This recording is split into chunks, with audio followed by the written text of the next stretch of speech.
Chapter 833.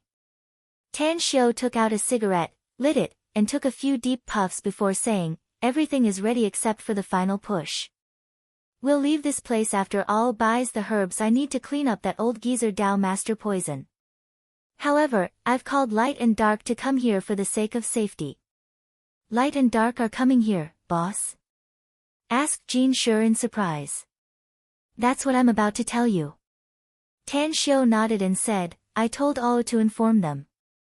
They're expected to arrive in Qinglin County this evening. You're to quietly go to Qinglin County in the afternoon and wait for them in the hotel suite we booked last time. Then bring them here." "Understood." Jin Shi nodded without a word and then dashed toward the distance. Not far away, Zhang Xinyue quickly came to Tan Xiu after consoling herself and asked, "Can I go with you to Qinglin County? I haven't taken a bath for several days and I feel uncomfortable all over." Tan Xiu shook his head and said, "I can feel at ease if Jin Shi goes alone. But if you go with him and his identity is exposed, you're bound to fall into Dao Master Poison's hands. Just bear with it. We'll leave this place in 2 days at most." A disappointed look flashed in Zhang Xinyue's eyes as she bitterly said, "This is the first time I haven't taken a bath for such a long time since I was a child. It's really uncomfortable. Also, your clothes. Your coat is fat and big, but your underwear."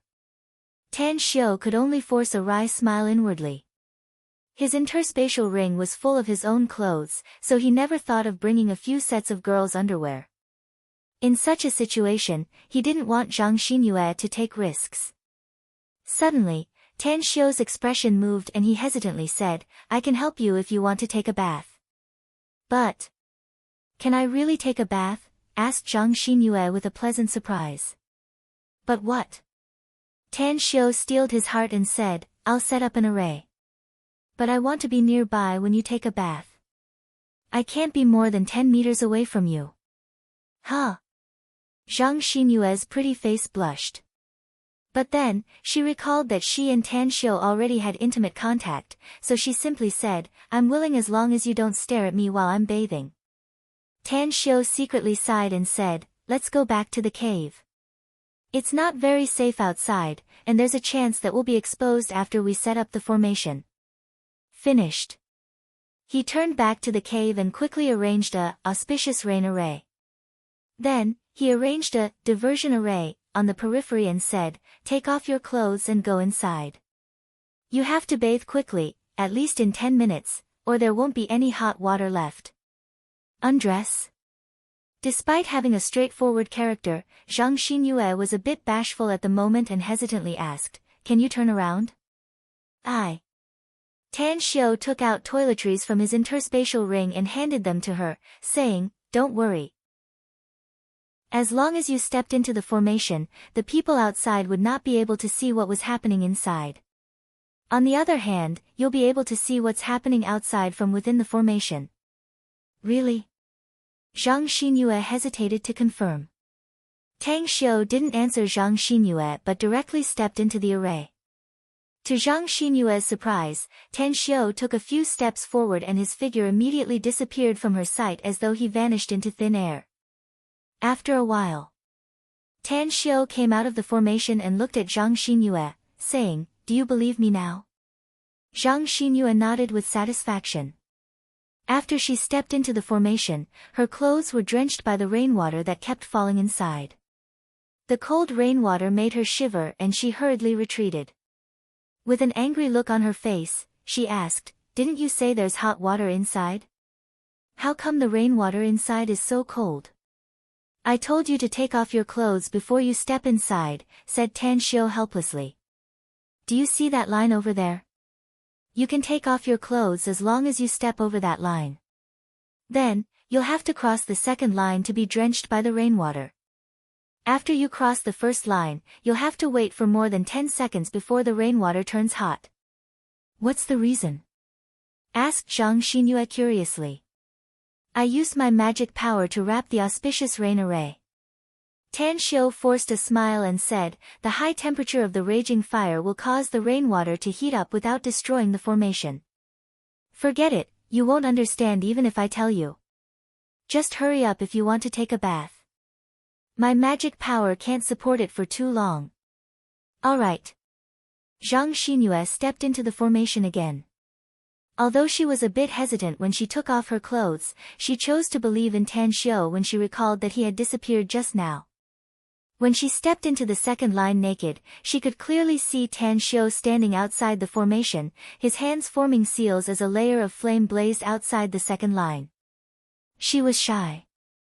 That was because when she was naked, Tan Xiu was standing 7 or 8 meters in front of her. She was shocked.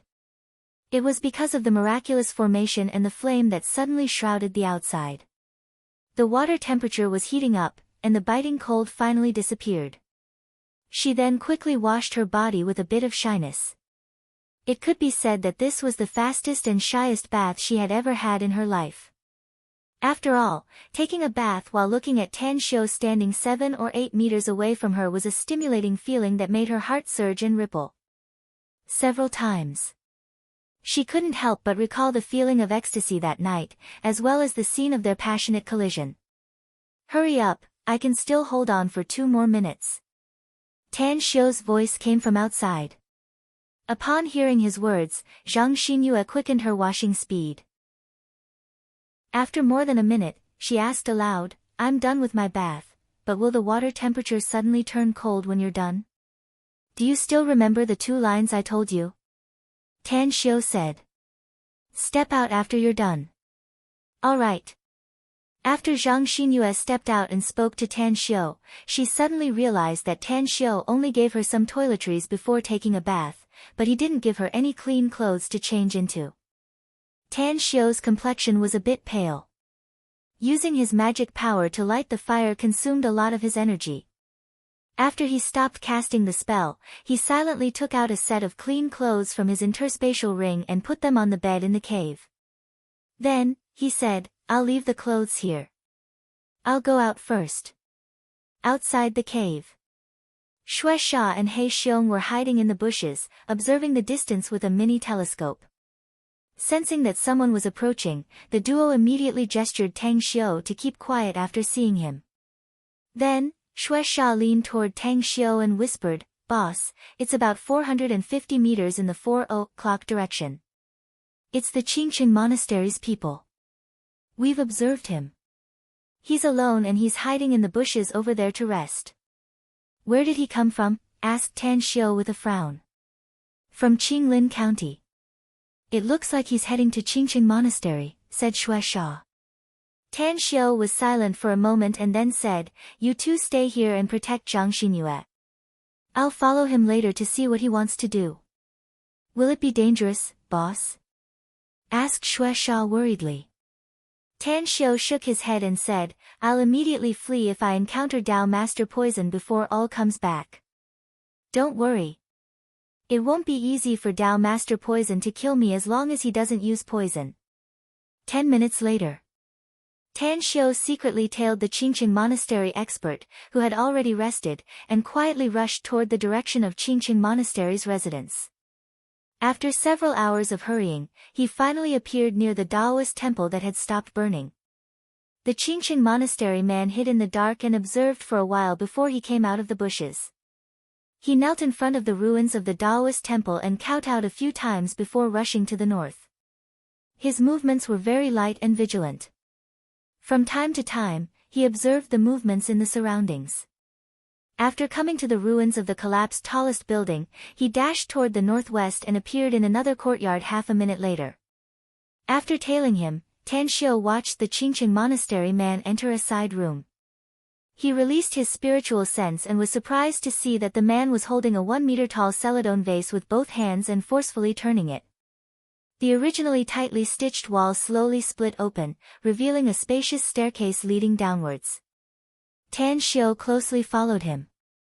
As the man went further down the staircase and the wall was about to close, Tan Xiu instantly rushed inside. Wang Feng. Several voices quickly came, followed by several figures appearing in front of the man. Tears overflowed from the eyes of the man called Wang Feng.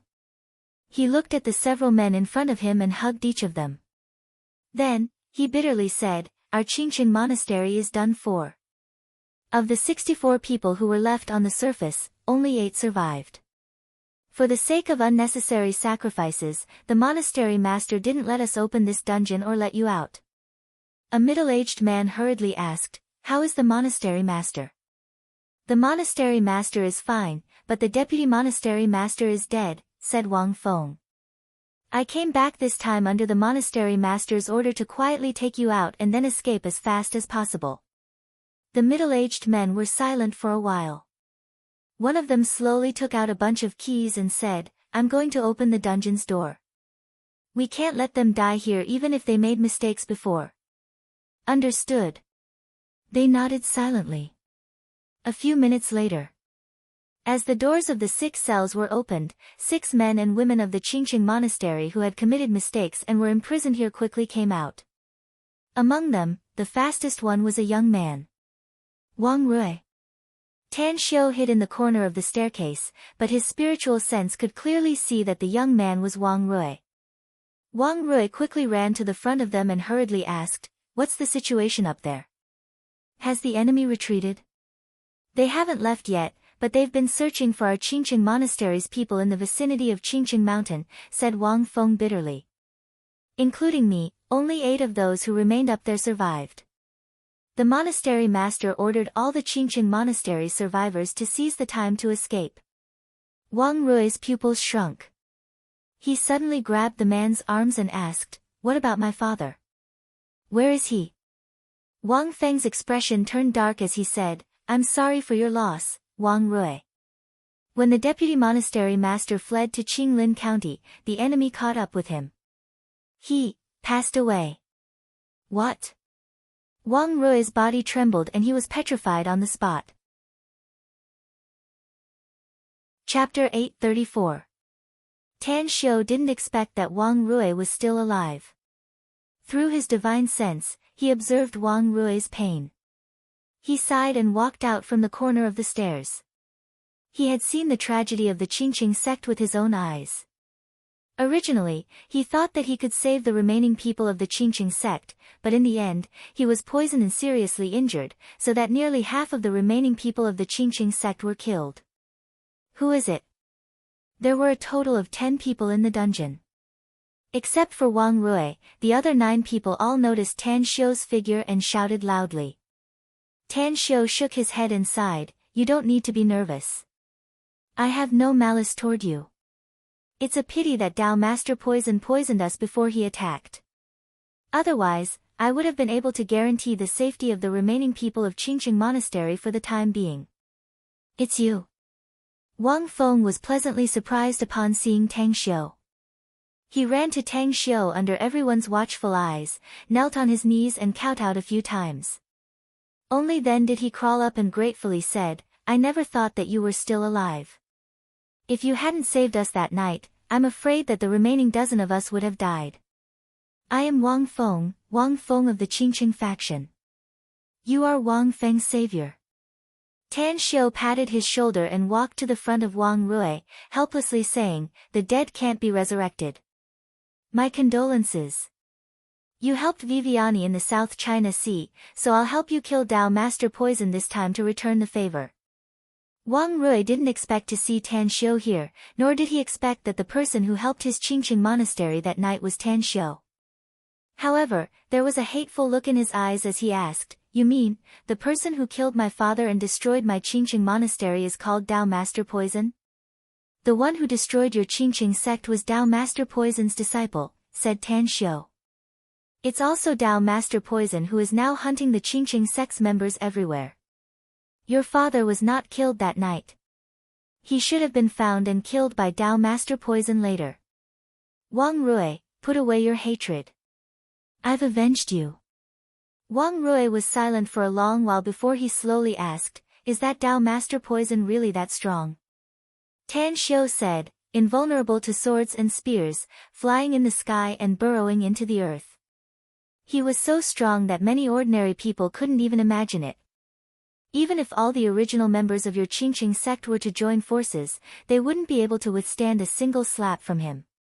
Plop, Wang Rui knelt in front of Tan Xiu and said word by word, Tan Xiu. I know I don't have the ability to take revenge, but I hope you can take me with you when you kill Dao Master Poison. I want to see him die with my own eyes. Tan Xiu hesitated for a moment before he nodded and said, I promise you. But what are you going to do next? If you go out rashly now and Dao Master Poison finds you, I'm afraid you won't be able to escape death. Senior, are you still unable to beat Dao Master Poison? Asked Wang Feng. Tan Xiu shook his head and said, I might be able to kill him if it's a real fight. However, the reason he was called Dao Master Poison was because he was proficient in poisons, and his method of poisoning was mysterious and unpredictable.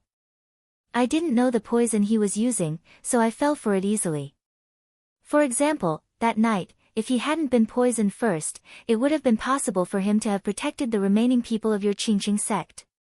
What should we do then? Asked Wang Feng bitterly. Don't worry. I've already sent people to find the herbs I need, said Tan Xiu. As long as I can find all the herbs I need, I can refine the poison-dispelling pill. As long as I take the pill in advance, even if I can't be immune to all poisons, common poisons will no longer trouble me. What herbs do you need, Senior? Asked Wang Feng quickly. There are a lot of herbs stored in our Qingqing sect's underground warehouse. Maybe you can find what you need. Tan Xiu's expression shifted and he quickly told Wang Feng the herbs he needed. He didn't realize this problem before. The Qingqing sect was located in the depths of Qingqing Mountain and had a unique advantage when it came to gathering herbs. It wasn't strange for it to store a lot of precious herbs. Wang Feng said, Senior, please come with us.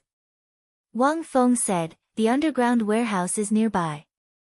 I know several kinds of herbs you just mentioned are stored there. Let's go. Tan Xiu didn't want to delay and directly left the dungeon with everyone. The Qingqing sect's underground warehouse was located in a high-walled courtyard in the northeast corner. In the past, it was the place where the Qingqing sect stored their treasures and was also a forbidden area in the eyes of most people. But now that the Qingqing sect had suffered a great disaster, the previous rules were no longer binding them. At the underground warehouse. Aside from the spacious hall under the stairs, there were 6 storehouses on both sides of the corridor inside, where some precious treasures of the Qingqing sect were stored. The precious herbs were placed in the outermost 2 storehouses. As the door of the storehouse was opened, Tan Xiu stepped into the first room and saw 3 rows of shelves filled with all kinds of precious herbs. There were hundreds of them, and Tan Xiu could see more than a dozen of wild ginseng that was more than 500 years old. A few minutes later, Tan Xiu found some herbs he needed, but after checking all the herbs in the 2 storehouses, he found that he was still missing 2 kinds of herbs, namely the wild goose grass and the arbutus flower. Wang Rui, who had been following Tan Xiu, knew that there were still 2 kinds of medicinal herbs that had yet to be found. Then, he said, we've never heard of these 2 names, wild goose grass and arcane rose. Can you draw them? We'll look for them later. No problem. Tan Xiu took out a pen and paper and quickly drew the 2 herbs. After watching for a while, Wang Rui frowned and said, Isn't this arbutus flower a pitcher plant? It's just a very common weed. It's everywhere near the swamp in the west of Qingqing Mountain. That's right, there are some in the dungeon I was locked up in before, but only a few of them. Pitcher plant? Tan Xiu forced a wry smile inwardly. Although he had read many books on herbs, he had never seen the introduction of the arbutus flower. It turned out that this herb was actually called pitcher plant on Earth. It must be noted that the arbutus flower could be refined into a medicinal liquid that could promote blood circulation and remove blood stasis, as well as strengthen the muscles and bones. It had a very good effect on ordinary people and cultivators. If it was an extremely old arbutus flower, it would even be beneficial to immortals. Earth. It was truly a huge treasure land. Tan Xiu sighed and asked, since the arbutus flower can be found, what about the wild goose grass? Do any of you know about this herb? No, I don't. Never heard of it. Everyone shook their heads with bitter expressions in their eyes. Since no one knows about it, then we can only wait and see, said Tan Xiu. I've already sent someone to buy it. Maybe we can find it. All right. At this moment, everyone could only pin their hopes on the people sent by Tan Xiu. As soon as Tan Xiu stepped out of the storehouse, he suddenly asked, "Are you selling these herbs from your Qingqing monastery? I can buy them at a high price if you're willing to sell them. Or, you can exchange them with something else." "We won't sell them, but we can exchange them," said Wang Rui without hesitation. "If you can exchange a cultivation technique with us, Tan Xiu, you can take away all the herbs in these 2 storehouses." Upon hearing this, the others immediately looked excited and nodded in agreement with Wang Rui. Tan Xiu was silent for a moment before he shook his head and said, "Cultivation techniques are no trifling matter and can't be easily taught to outsiders. However, if all of you really want to become stronger, then I can pass down some cultivation techniques to all of you. Even though it won't allow all of you to become cultivators that can soar through the sky and overturn oceans, it's still possible for all of you to improve your strengths by over 10 times. All right." Wang Rui immediately agreed. Qinglin County. In the office of the County Public Security Bureau Chief, Zhu Honggua's brows were tightly knitted as he smoked a cigarette. Opposite him were the first and second leaders of the County Party Committee, as well as the captain of the Criminal Police Squad, Li Gangda. The second leader of the Municipal Party Committee was smoking cigarettes with a frown on his face. "Everyone, we must think of a solution. The constant murder cases in Qinglin County have attracted the attention of the province. Furthermore, these murders have caused panic among the people and have seriously affected the stability of Qinglin County. If we can't apprehend the fierce beast and completely solve this matter, I'm afraid none of us here will have a good ending." Xiao Kong, the second leader of the Municipal Party Committee, pinched the cigarette butt and spoke with a gloomy face. "We've thought of all the solutions we can think of and done everything we can," said Zhu Honggua helplessly. "But the culprit is obviously not an ordinary person. It's too difficult to apprehend him and bring him to justice. The higher-ups have already sent some people down, but we don't know when they will arrive," said Xiao Kong. "But we can't count on the higher-ups completely. We must at least wait for them to arrive before we can grasp the whereabouts of the culprit." "You mean, we should do the intelligence work first?" asked Zhu Honggua. "That's right." Xiao Kong nodded. Knock, knock. The office's door was knocked as a middle-aged man in a police uniform pushed the door and quickly reported, "Leaders, there are 2 women outside. They said that they were sent by the higher-ups." 2 women. Everyone's expression shifted. Xiao Kong directly got up and quickly said, "Take us to see them." A minute later, everyone saw the 2 women waiting in the hall outside. If Tan Xiu were here, he would definitely be able to recognize them at a glance. They were Electro-Lady and Aqua-Babe. "Ladies, Electro-Lady waved her hand to interrupt Xiao Kong and straightforwardly said, "We don't need to know who you are. Your task is very simple. Find a way to help us find the whereabouts of the culprit. We're responsible for capturing him, or killing him. These are our IDs." After saying that, the 2 women took out their green books and gave them to Xiao Kong to have a look. Xiao Kong could only force a wry smile inwardly. The moment he saw the big characters on the green book, he knew how special the identities of these 2 women were. After returning the green book to the 2 women with a bit of respect, he said, "We haven't been able to grasp the whereabouts of the culprit yet, but give us some time. I believe we can find him as soon as possible and then report the news to you.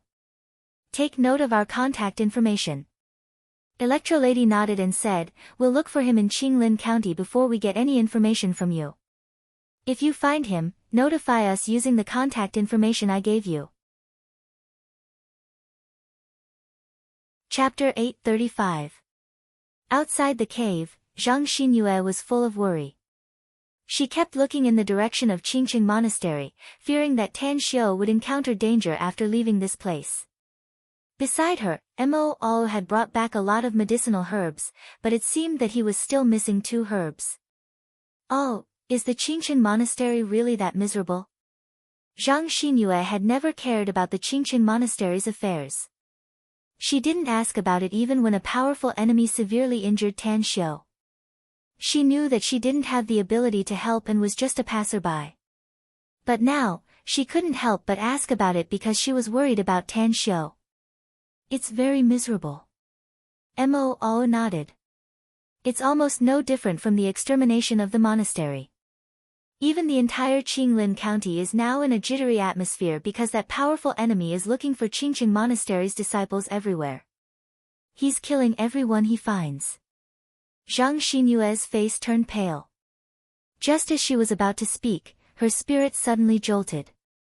She saw more than a dozen figures rushing over from the distance, and the one in the front was Tan Xiu, whom she was worried about.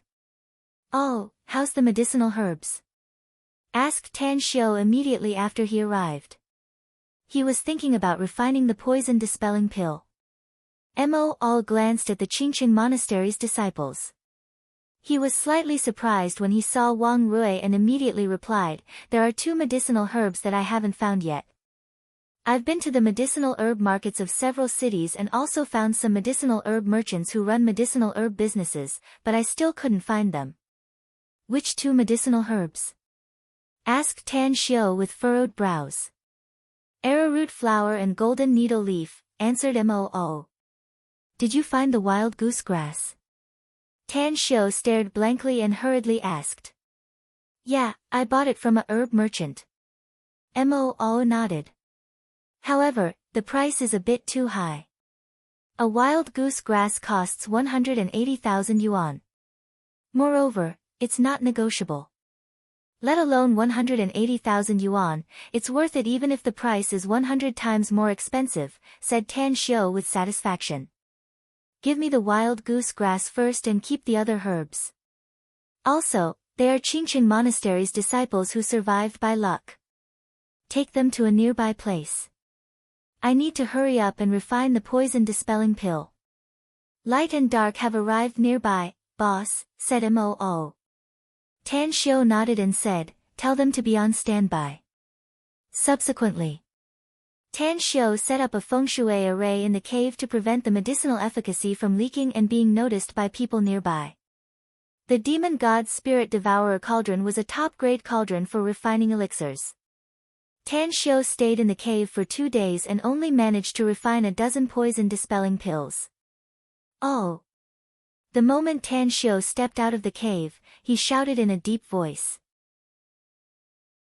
Mo and the others quickly appeared, and even more than a dozen people from the Qingqing sect rushed over. All of them looked at Tan Xiu with anticipation in their eyes. "Oh, you stay here and wait for my news," said Tan Xiu. "Jin Shi and Xue Sha will leave with me, and so will Wang Rui." Wang Feng hurriedly said, "Senior, we will also go with you." Tan Xiu waved his hand and said, "You're too weak. You'll just be a burden if you follow me.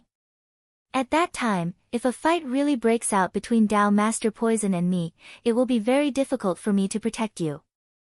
So, except for Wang Rui, the rest of you stay here and wait for news." Zhang Xinyue knew that she couldn't help, so she grabbed Tan Xiu's arm and said with concern, "The great ancestor once said that we should fight if we can, and run if we can't. As long as there's life, there's hope. Safety is the most important. Don't worry." Tan Xiu nodded. "I know what to do." Qinglin County. The warm sun shone on the earth, and a gentle breeze blew past, blowing away the colorful flowers. Originally, this warm season was the most enjoyable time for people. But now, the sky above Qinglin County was filled with a murderous aura. Even the pedestrians on the streets were somewhat worried. County Public Security Bureau. Li Gongda, the captain of the Municipal Criminal Police Unit, and Zhu Honghua, the director of the Qinglin County Public Security Bureau, were in the conference room discussing the coordination of the surveillance personnel. Bang! Bang! The conference room's door was knocked as a middle-aged policeman in uniform entered the room and quickly reported, "Two leaders, the higher-ups have sent someone down." Li Gongda and Zhu Honghua exchanged dismayed glances with a strange expression. However, since it was someone sent by the higher-ups, they naturally didn't dare to neglect it. After coming out of the conference room, they saw Tan Xiu, Jin Shi, Xue Sha, and Wang Rui outside. Divine Dr. Tang. Zhu Hongguo looked surprised. He knew Tan Xiu. To be precise, Tan Xiu saved his life at the opening ceremony of the Golden Goblet Emperor Ga's villa complex a few days ago. I heard that you're having a headache trying to catch Dao Master Poison, so I came to see the situation. Tan Xiu nodded. If you can tell me Dao Master Poison's whereabouts, I can either capture or kill him. Divine Dr. Tang, is the Dao Master Poison you're talking about that green-robed murderer? Asked Zhu Hongguo, confused. Also, he's too powerful. You. Tan Xiu took out the green book and handed it to the two men, saying, it's that old geezer. I know he's very powerful. Even if you use the military's power, you won't be able to do anything to him. But I can. Zhu Hongguo's pupils suddenly shrunk after seeing the green book. Only at this moment did he truly realize how terrifying Tan Xiu was. To be able to become a special existence in the National Security Department, he was definitely not only excellent in medical skills, but also very good in doing business. Perhaps, he was also very powerful in martial arts. Li Gongda didn't know Tan Xiu, but the green book made him instinctively respect him. Upon seeing that Zhu Hongguo knew Tan Xiu, he asked, Director Zhu, do you know each other? Captain Li, do you still remember the Divine Dr. Tang I told you about before? He's the one who saved nearly 100 lives in the opening ceremony of the Golden Goblet Emperor Ga's villa complex, said Zhu Hongguo. He's the one in front of us. It's just that I didn't expect that Divine Dr. Tang is also a national citizen. Li Gongda suddenly understood and said with deep veneration, thank you for coming here, Divine Dr. Tang. We're currently looking for the criminal information you want, but the scope has been gradually narrowing down. If our judgment is correct, he should be lurking in the Dongqing district. Dongqing district? Then let's go look for him first. Tan Xiu nodded and said, remember to inform me promptly if you find the exact location of his hiding place in advance. There's something I need to tell you, Divine Dr. Tang, said Zhu Hongguo.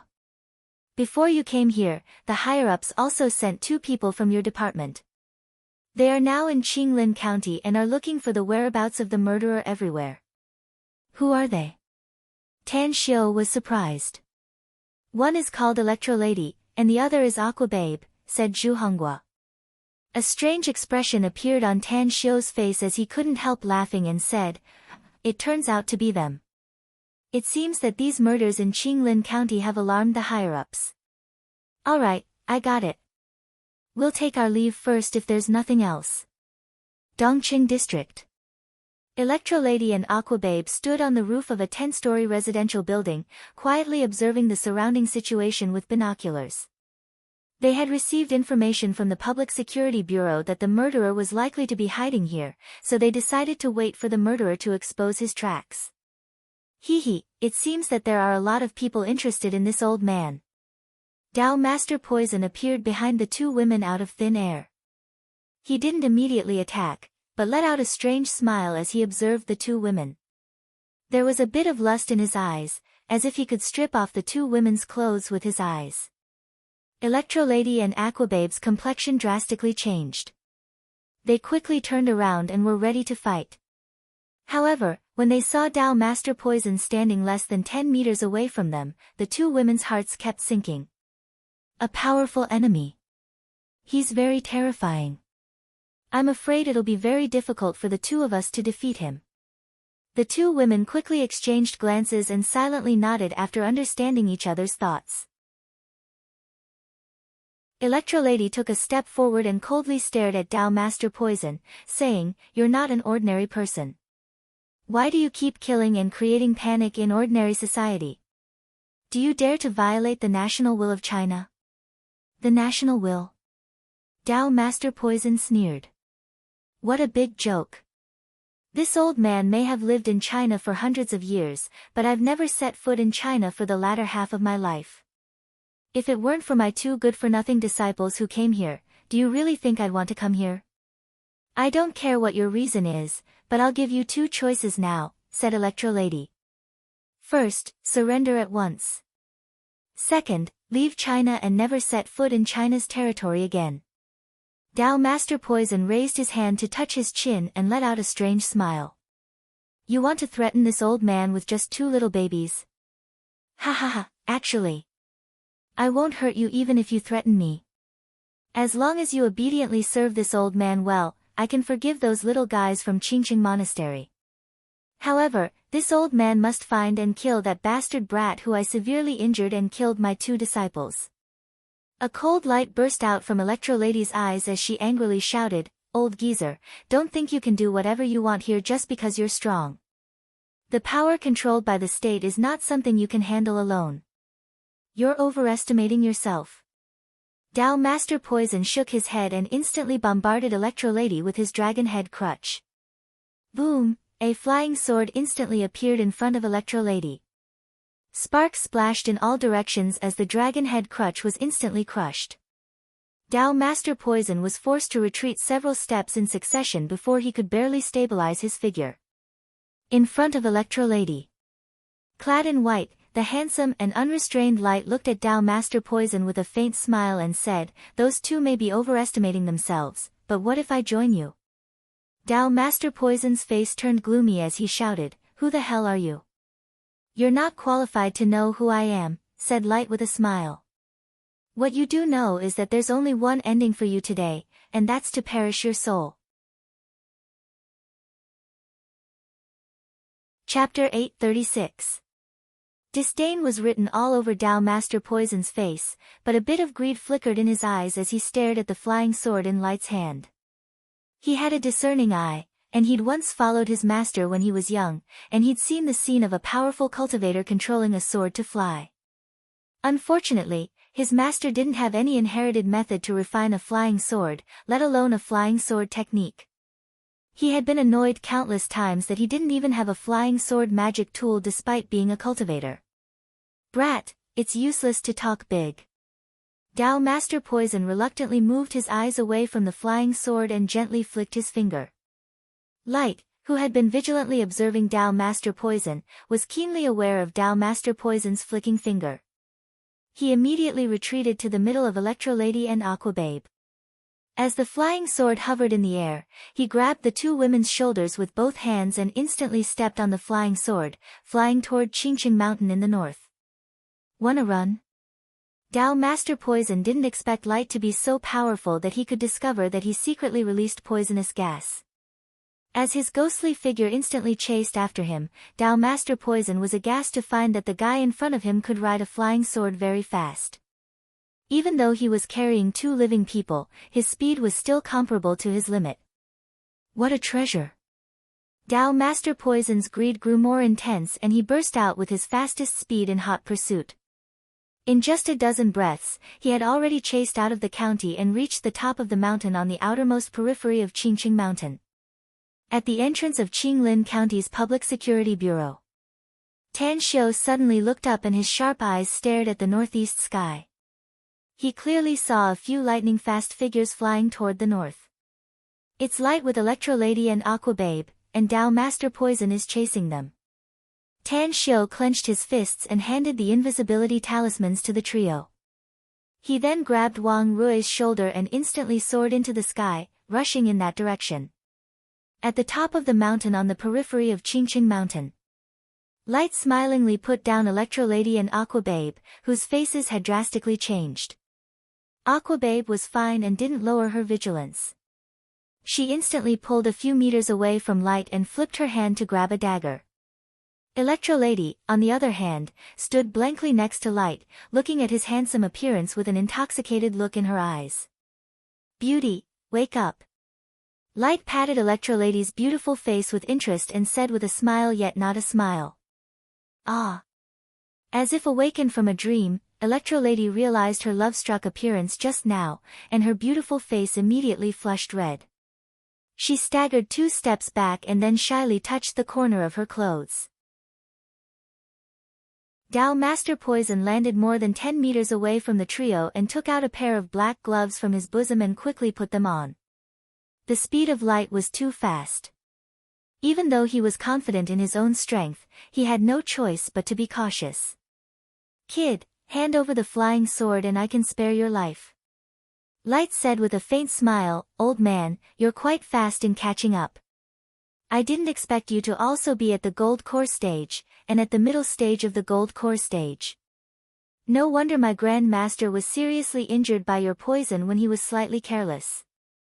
I admit that I might not be able to defeat you in a one-on-one fight, but I'm not the only one who wants to deal with you. If I'm not wrong, Grand Master should be arriving soon." "Grand Master?" Dao Master Poison's expression changed and he asked with a bewildered expression, "Who's your Grand Master?" Light shook his head and smilingly said, "It seems you've lived for a long time and your IQ has deteriorated greatly. Not long ago, you poisoned my Grand Master in Qingqing Monastery and even took the opportunity to sneak attack and injure him. Am I right?" Dao Master Poison's pupils shrunk and he fiercely shouted, "That young man is your Grand Master? Are you kidding me? His strength is at most on par with yours. How could he be your Grand Master?" Whoosh! Whoosh! Whoosh! Several figures instantly appeared in front of Dao Master Poison. Tan Xiu put down Wang Rui. His eyes flickered as he coldly snorted and said, "Why can't I be his Grand Master if my strength is on par with his? It's really you. But you've obviously been poisoned and severely injured by me. How come now?" Dao Master Poison was surprised.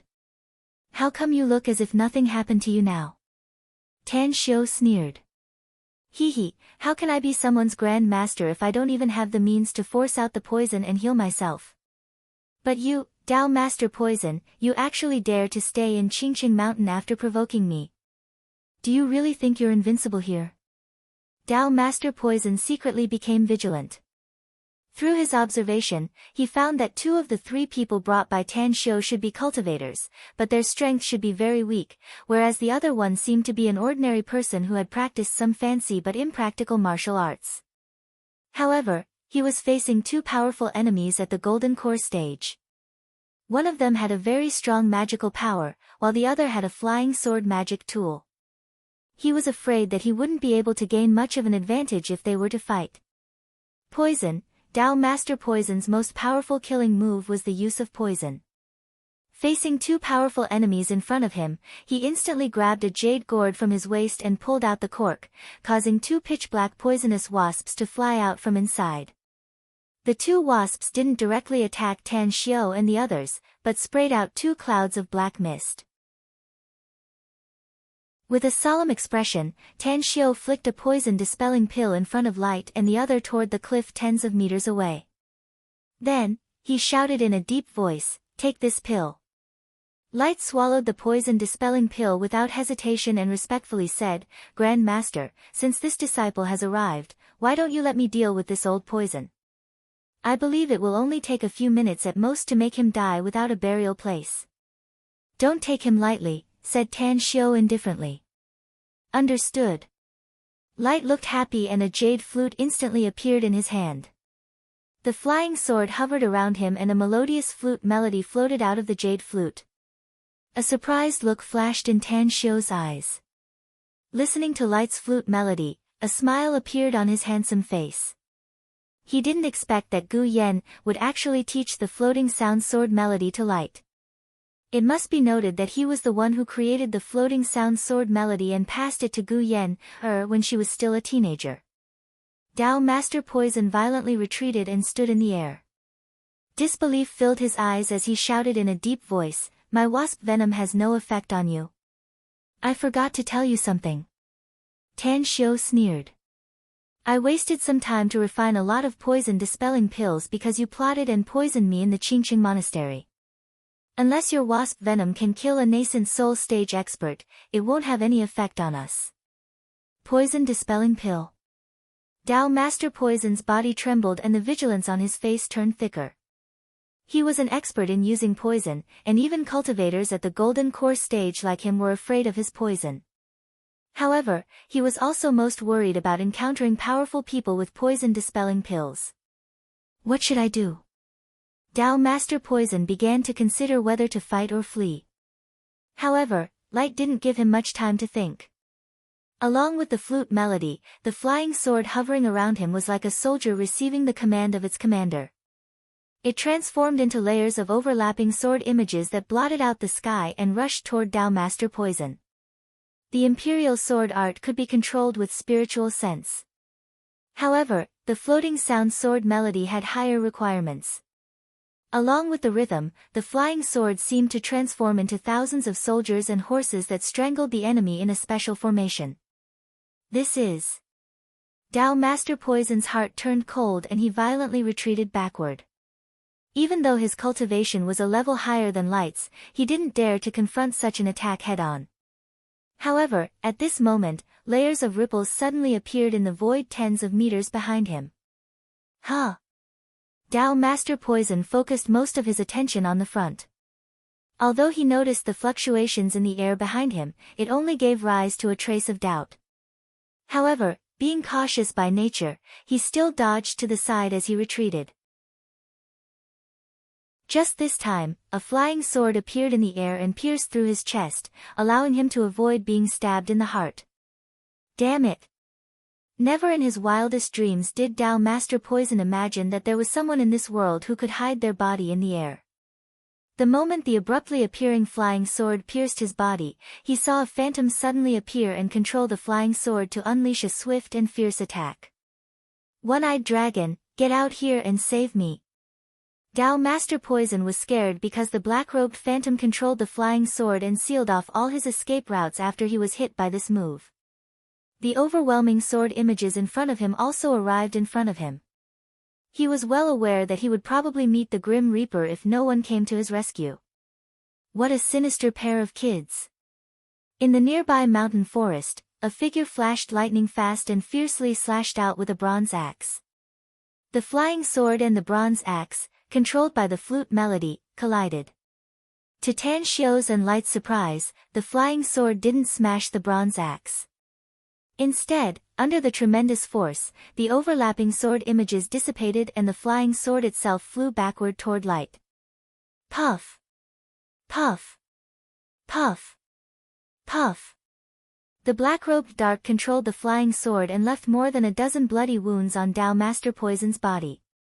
Then, she dashed toward the mountain forest below and disappeared in nearly half a second into the dense thicket below. Tan Xiu looked at the old man who saved Tao Master Poison's life. The old man's white hair was draped over his shoulders, and he wore a gray Chinese tunic suit. One of his eyes was tied with a belt, and he was really a one-eyed blind man. You're with him. One-eyed dragon let out a hollow laugh and sighed. Sure enough, the new generation really surpasses the old, and the new generation is stronger than the previous one. This old man really admires you kids. But who's with this old poison? This old man just followed this old poison to collect his debt, but I didn't expect to run into this mess. Old geezer, I'm very curious as to what kind of debt this Tao Master Poison owes you for you to risk your life to save him. Tan Xiu sneered. Today's matter is already a dead end. You rashly barged in, so you can't just stay out of it. One-eyed dragon couldn't help laughing and said, don't be so arrogant, kiddo. This old man may not be your match, but you can't stop me if I want to escape. Even I don't think there are more than 5 people in this world who can stop me. Chapter 837. One-eyed dragon was full of confidence, and his arrogance couldn't help but be revealed in his speech and behavior. There was even a bit of contempt and ridicule in his eyes when he looked at Tan Xiu. Are you sure? Asked Tan Xiu with a faint smile. Of course I'm sure. One-eyed dragon proudly replied, there are only a handful of people in this world who can stop me, but you're definitely not one of them. It's useless if you only know how to talk big, kid. If you really have the means, why would you wait for me to appear? Tan Xiu gently raised his hand and 8 array discs appeared in his hand out of thin air. His figure flashed and his figure flickered again and again. The moment he tossed the 8 array discs into the air, his arms danced and his fingers drew array patterns in the air. In just a few seconds, he had successfully set up the 8-division dragon trap array. With the input of his transcendence energy, the array was completely activated. Tan Xiu returned to his original spot and grinned while stroking his chin with his fingers. Well, I want to see how you're going to escape. 10 minutes. That should be enough, right? If you can break this array in 10 minutes, I'll spare your life, old blind man. But if you can't break it and escape in 10 minutes, then don't blame me for being ruthless. I'll scatter your souls and make you unable to reincarnate forever. An array. One-eyed dragon and the scarred Tao Master Poison exchanged glances. The pores all over their bodies stood on end at this moment. They might be cultivators, but it could be said that they knew nothing about arrays. Alchemy. The two of them could barely understand a bit, but the pills they refined were very ordinary. However, they were completely clueless when it came to weapon refinement and array formations, which were skills that cultivators should have mastered. Even the cultivators they had known for hundreds of years had never heard of any of them who knew how to refine artifacts, let alone arrays with such magical effects. You, who the hell are you? One-eyed dragon, who was trapped in the array, shouted with a pale complexion through the array's energy shield.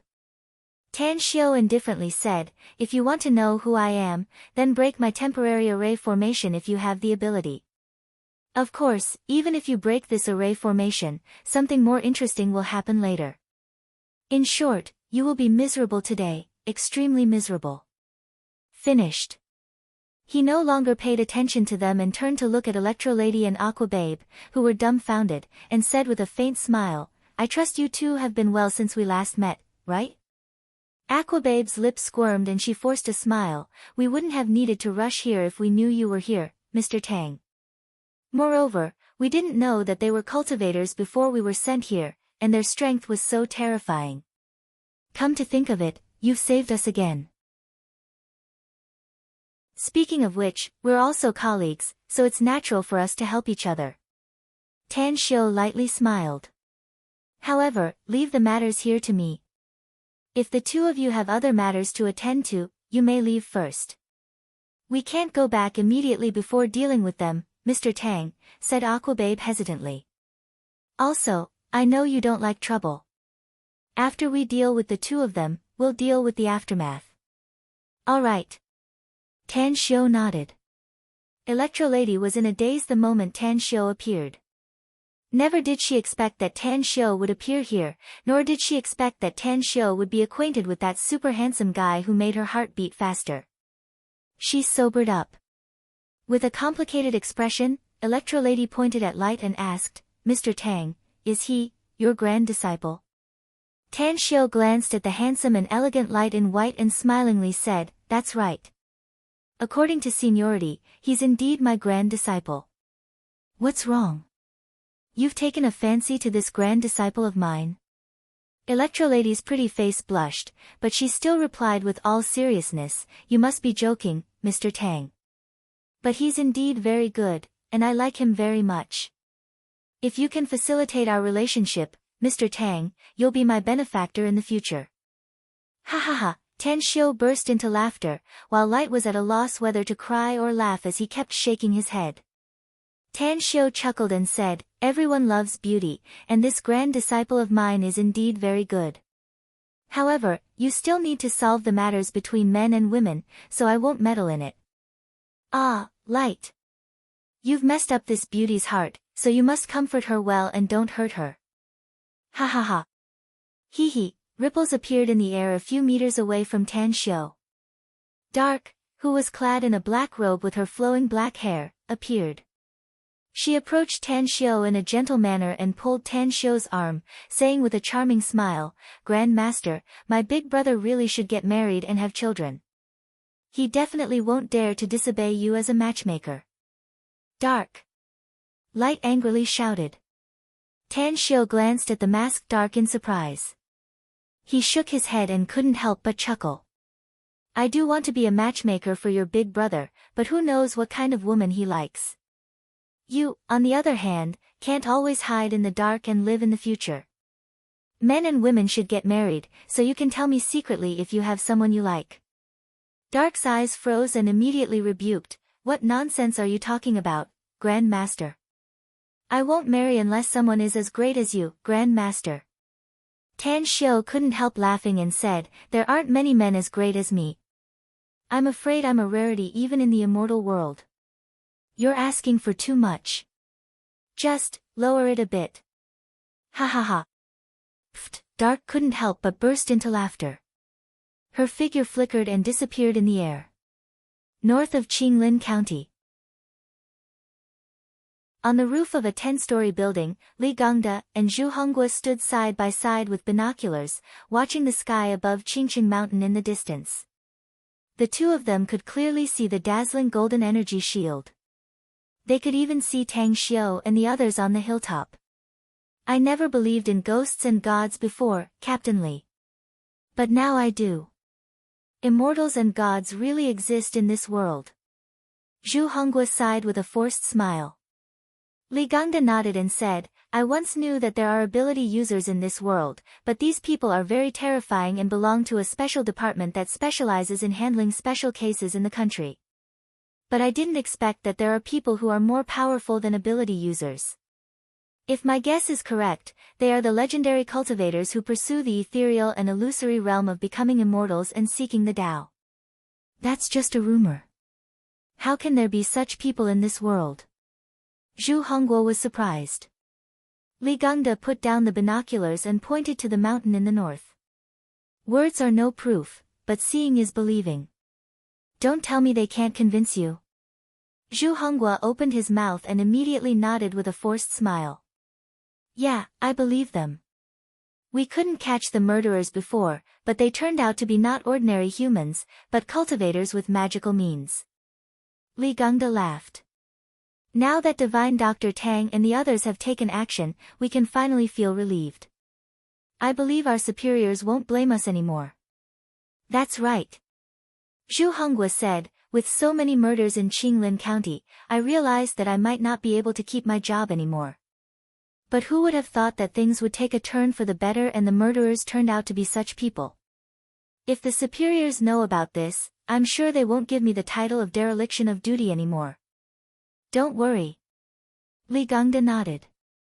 I'm actually very grateful to Divine Dr. Tang. He saved my life before, and now he's caught the criminals, said Zhu Honghua.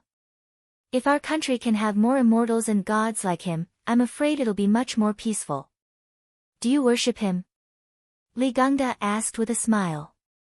Worship, gratitude, and respect, said Zhu Honghua with a straight face. Ha ha ha, Li Gongda laughed and picked up the binoculars again. On the mountain peak.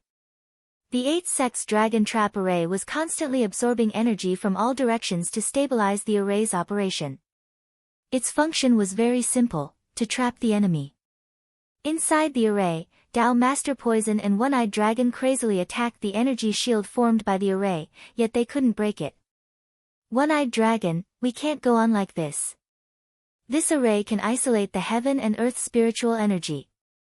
We're constantly consuming it, but there's no way to replenish it. If we can't break this array, we'll be exhausted to death here. Tao Master Poison's wounds were no longer bleeding, but his severe injuries made him extremely irritable. I know what you said, but I can't think of any other way to break this array apart from that, said One-Eyed Dragon bitterly. You mean, the soul-slaying nail? Tao Master Poison was startled. The one-eyed man said helplessly, yeah. One-Eyed Dragon helplessly said, that damn thing. I've been sealing it inside my body all these years, trying to subdue it. But it's not willing to be used by me until now. If I force myself to use it, it will no longer be under my control once this array is broken. I'll never be able to use it again. Tao Master Poison was silent for half a minute before he bitterly said, just use it. Even if we lose a treasure, it's better than all of us being trapped here. I'll give you that poison dragon if we can escape and go back. A golden thread snake? Asked One-Eyed Dragon in surprise. This is a golden thread snake that this old man has been cultivating for 180 years. Tao Master Poison nodded and said, although there's no hope for it to transform into a flood dragon in this lifetime, it will probably not be inferior to a flood dragon once it really grows up. One-Eyed Dragon squinted his eyes and asked in a deep voice, are you serious? Yes, but I'll write off all the debts I owed you before, said Tao Master Poison. No problem. The One-Eyed Dragon replied with satisfaction. Then, he sat down cross-legged in the air and clasped his hands together before his chest. The moment he separated them, a dense mist slowly formed above his head. A pitch-black nail, half a foot long, with countless strange runes engraved on it, appeared within the mist. Break! One-eyed dragon floated up and fiercely waved his arms, manipulating the soul-slaying nail to bombard the golden energy shield. Following a series of cracking sounds, a layer of cracks appeared on the golden energy shield, spreading like a spider web. In just a few seconds, the formation was completely broken, and the 8 formation discs exploded in their positions.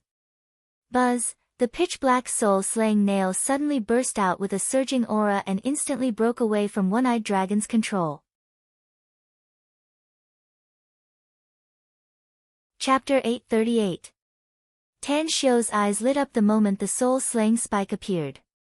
He didn't care even if the 8-division dragon trap array was broken.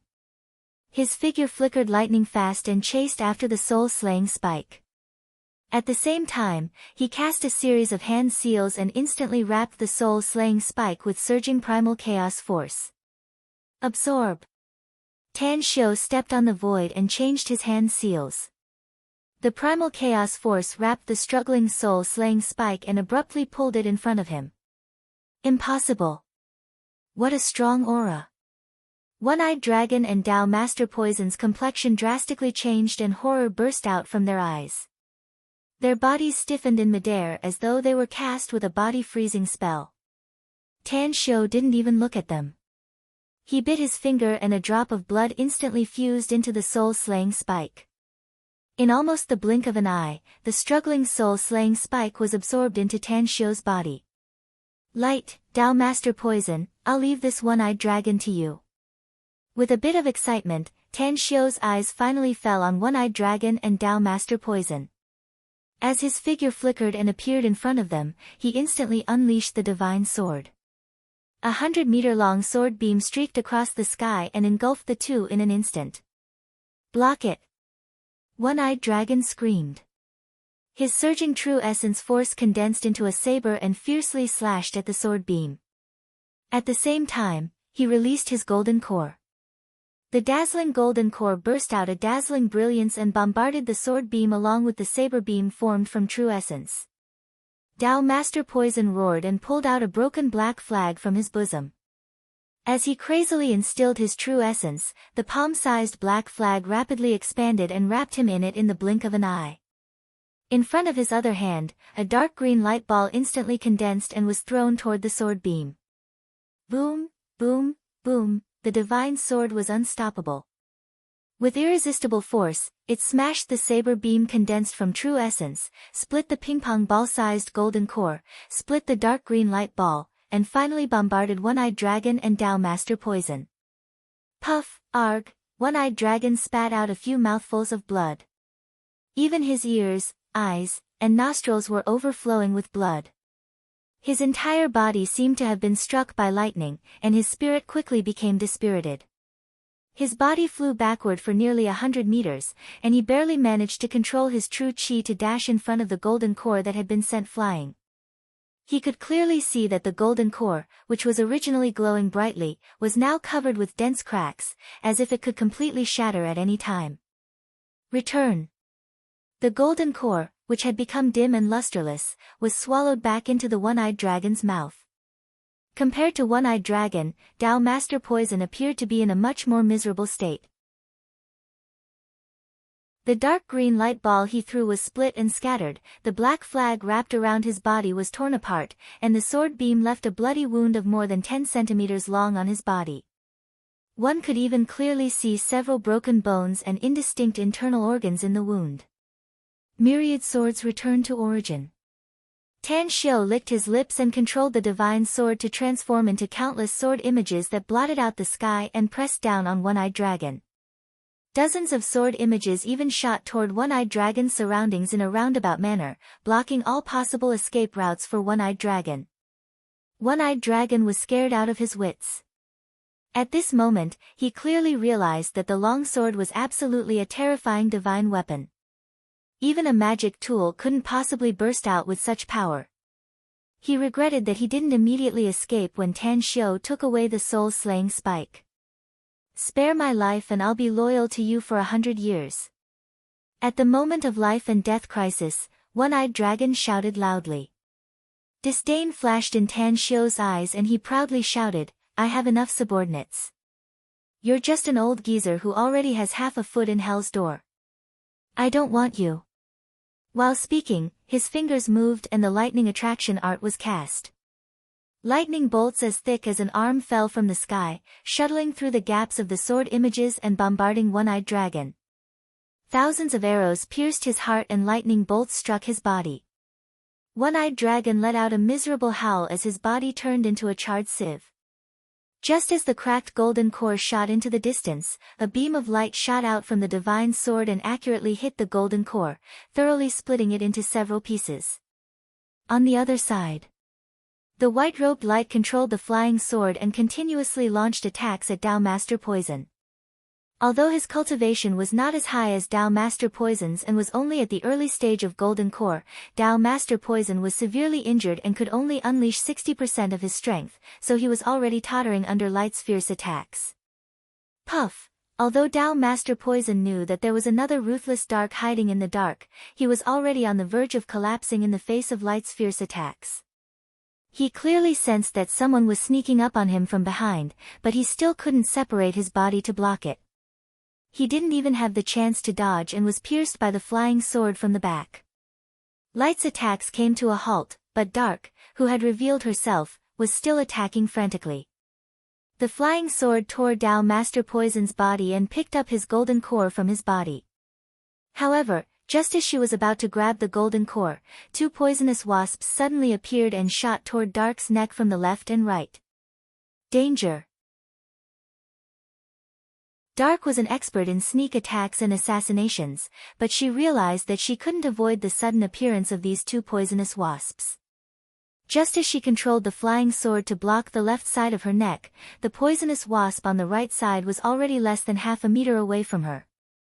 Puff! A dazzling light flashed and the poisonous wasp that was about to bite the right side of Dark's neck was suddenly pierced by a silver needle, narrowly avoiding Dark's neck. Dark looked at Tan Xiu with lingering fear. She then grabbed the golden core and appeared in front of Tan Xiu lightning fast. She then gratefully said, Thank you for saving me, Grand Master. Dao Master Poison is an expert at the mid-stage of Golden Core, after all. Tan Xiu shook his head and said, It's not surprising that he has a few things with terrifying lethality. Be more careful in the future. Even if it's an unremarkable nobody, he or she can release a terrifying killing move that can make you fail miserably. The path of a cultivator is full of ups and downs and crises. You can only overcome all obstacles and always be vigilant to live longer, go further, and become stronger. Will sincerely follow Grand Master's teachings. Light and Dark cupped their fists at the same time. Tan Xiu was silent for a moment and suddenly said, I'll bestow upon you the surname Tang from now on. Are you willing to accept it? Bestow a surname? Light and Dark exchanged glances and nodded silently. They then knelt in front of Tan Xiu and kowtowed 3 times to express their gratitude to Tan Xiu. Since you've accepted it, then untie the troublesome thread that's been troubling you, said Tan Xiu. It's up to you whether you choose to recognize each other or choose to sever your bloodline. Understood. Hesitation appeared on the faces of the siblings. Tan Xiu shot them a deep look. Then, he suddenly turned around and said with his back facing them, Do you want to hear a story? Light and Dark, namely Tang Guang and Tangan, who had been bestowed the surname Tang, nodded and said, Please tell us, Grand Master. Tan Xiu said, I once met such a person. He came from a prestigious sect and was favored by tens of thousands of people. It could be said that he was an existence envied by countless people. But one day, he seemed to have changed into a different person. He was no longer a silk pants who grew up with a golden spoon in his mouth. Instead, he became diligent and hardworking. He had parents, relatives, and friends, yet he felt very lonely and even painful at times. It was because he missed his real family on a blue planet in the distant starry sky, the mother who had endured all kinds of hardships to raise him. Tang Guang and Tang An exchanged glances. After listening to the story, they immediately realized who Tan Xiu was talking about. It was because the Grand Master in front of them was the only one in line with the protagonist of the story. Tan Xiu continued, he returned to Earth and was no longer a supreme in the immortal world, but he was very satisfied. Without strength, he was willing to start all over again. Without a prominent identity, he could still strive to achieve something. But that unforgettable familial love was something worth cherishing. You two siblings should be aware of who I'm talking about. Tang Guang and Tang An nodded. The story I told you is just the beginning, Tan Xiu said. But after I returned to Earth, I uncovered some mysteries that had been puzzling me for a long time, such as my father and the relatives of my father. That is, the Tang family in the imperial capital. Tang Guang and Tang An shuddered at the same time. They already knew some things about their Grand Master, Tan Xiu, and they also understood what he wanted to say at this moment.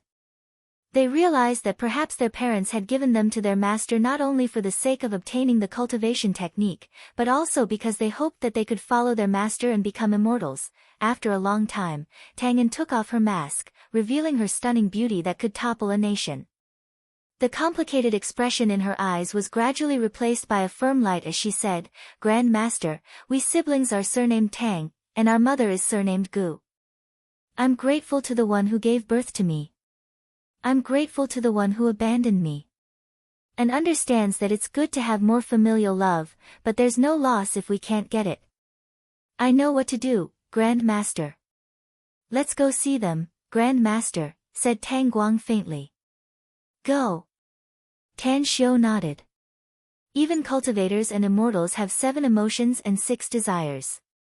Only by tempering one's heart in the tumultuous world of mortals can one's mind be as solid as an impregnable fortress. Understood. Tang Guang and Tang An exchanged glances and the duo instantly flew toward Qinglin County. When Tan Xiu landed on the ground again, he saw Wang Rui grabbing a dagger and fiercely cutting Dao Master Poison's body. Even though the body had been cut into dozens of pieces, he didn't have the slightest intention to stop. The hatred in his heart seemed to be constantly released by the cutting. Tan Xiu secretly shook his head. He then looked at Electrolady and Aquababe and said, You've completed your mission. Go back to where you came from. Say hello to Duanmu Lin if you see him. Understood. Aquababe cupped her fists. Electrolady, on the other hand, looked a bit absent-minded and perfunctorily cupped her fists.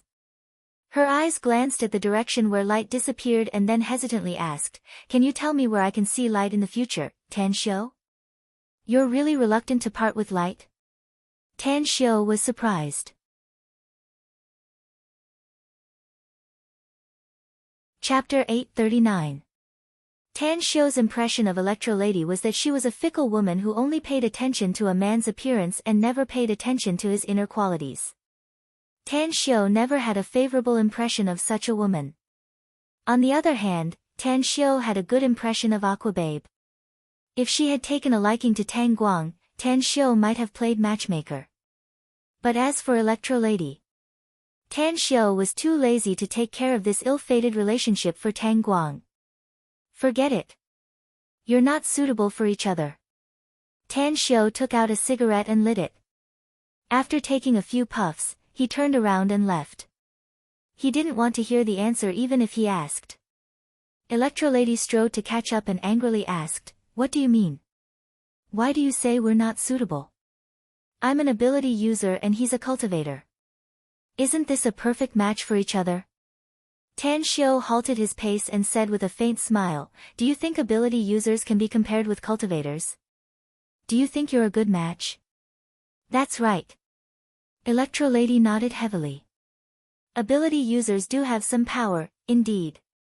Tan Xiu shook his head and contemptuously said, Powerful ability users can even be compared with some cultivators. But how long can an ability user live? 100 years. 200 years. Do you know how long a cultivator can live if his or her cultivation is ceaselessly growing stronger? What does it have to do with how long they can live? Electro-Lady angrily retorted. Besides, there was once a super powerhouse who lived for 200 to 300 years among our ability users. Unfortunately, it was during the anti-Japanese war and I had no chance to meet him. It has nothing to do with age. Tan Xiu sneered. If Tang Guang cultivates according to my guidance and his cultivation keeps progressing, he can live for at least 1,000 years. If he works hard and is lucky, he can even become an immortal in the future. By that time, it's possible for him to live for thousands of years or even tens of thousands of years. But what about you? Even if you become a super powerhouse among ability users, you can only live for 200 to 300 years at most. Do you want Tang Guang to be alone on the path of cultivation after you die? This, even though Electro-Lady wasn't a cultivator, she had heard some rumors about cultivators. It seemed that cultivators with great strength could indeed live for a long time. However, the moment she saw Tang Guang, she was indeed moved. She even found the feeling of her first love. She had never experienced love at first sight before, even though the number of times she had been in love had already exceeded 3 digits. But it was different now. The first time she saw Tang Guang, her heart had been touched, and that kind of emotion burst out uncontrollably. Looking at Tan Xiu's disdainful expression, Electro-Lady realized the gap between her and Tang Guang, but she was really unwilling to give up. After hesitating for a moment, she seriously said, "Mr. Tang, can you teach me how to cultivate? As long as I become a cultivator, I can accompany Tang Guang for a long time." Tan Xiu rolled his eyes and snappily said, "Do you think you can become a cultivator just by talking? What kind of joke was this? In our world of cultivation, there is a saying, Tao cannot be imparted lightly. Who the hell do you think you are? You want me to teach you a cultivation technique? What qualifications do you have?" Having said that, Tan Xiu was too lazy to pay attention to Electro-Lady. He strode to Wang Rui, who had finished venting his anger, and said, "Your enemy is dead and the crisis of Qingqing Monastery has been lifted. I've done what I promised you, so consider it as repaying your favor. Let's meet again if fate wills it." Wang Rui stared at Tan Xiu with a blood-stained face. His lips squirmed a few times before he suddenly asked, "If I were to cultivate according to the cultivation technique you taught us, would it be possible for me to have such a strong power like yours now?" Tan Xiu shook his head and said, "There's no hope for you to achieve it in your lifetime if you don't have any other opportunities. Qingqing Monastery is just a martial arts inheritance, and I can make you 10 or 20 times stronger than before. It's already a favor for you." Wang Rui looked disappointed. After a moment of silence, he said, "What price do I have to pay for you to teach me a cultivation technique, Tan Xiu? Do I have to sell my life to you?" Tan Xiu shook his head and said, "You're not the kind of person who submits to others, and I don't need you to sell your life to me. Tao cannot be imparted lightly. Even if I teach some people a cultivation technique, I'll still have to weigh the other party's situation.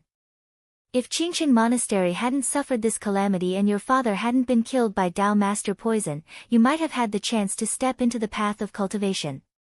But now, it's not suitable." "Why not?" asked Wang Rui in a deep voice. "You have too much hostility in your heart.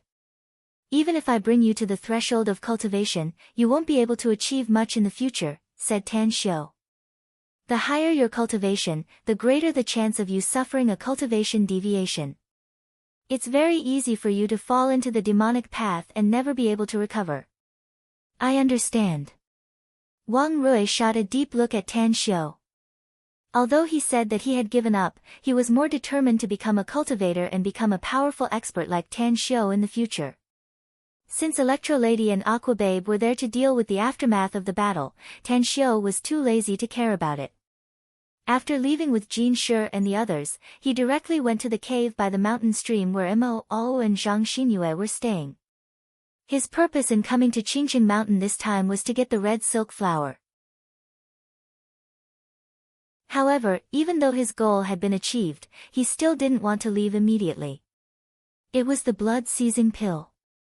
He must refine it as soon as possible to make a breakthrough in his cultivation as soon as possible. Otherwise, if he were to encounter another Golden Core Realm cultivator in the future, he might fail miserably. Are we leaving, Tan Xiu?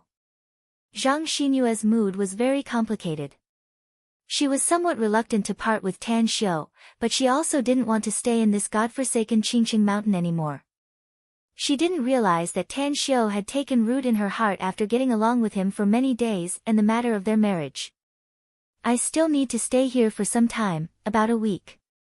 Tan Xiu shook his head. If you don't want to stay here, I can send someone to send you back to demonic capital. It's been so many days, I'm sure your big sister is very worried about your safety. Zhang Xinyue hesitated for a moment and then made a decision. Since you still need a week, then I won't go back first. Staying in the metropolis all year round and constantly working hard for my studies and career is actually quite tiring. I've made up my mind. For the next week, I'll stay in Qingqing Mountain to enjoy the scenery and relax.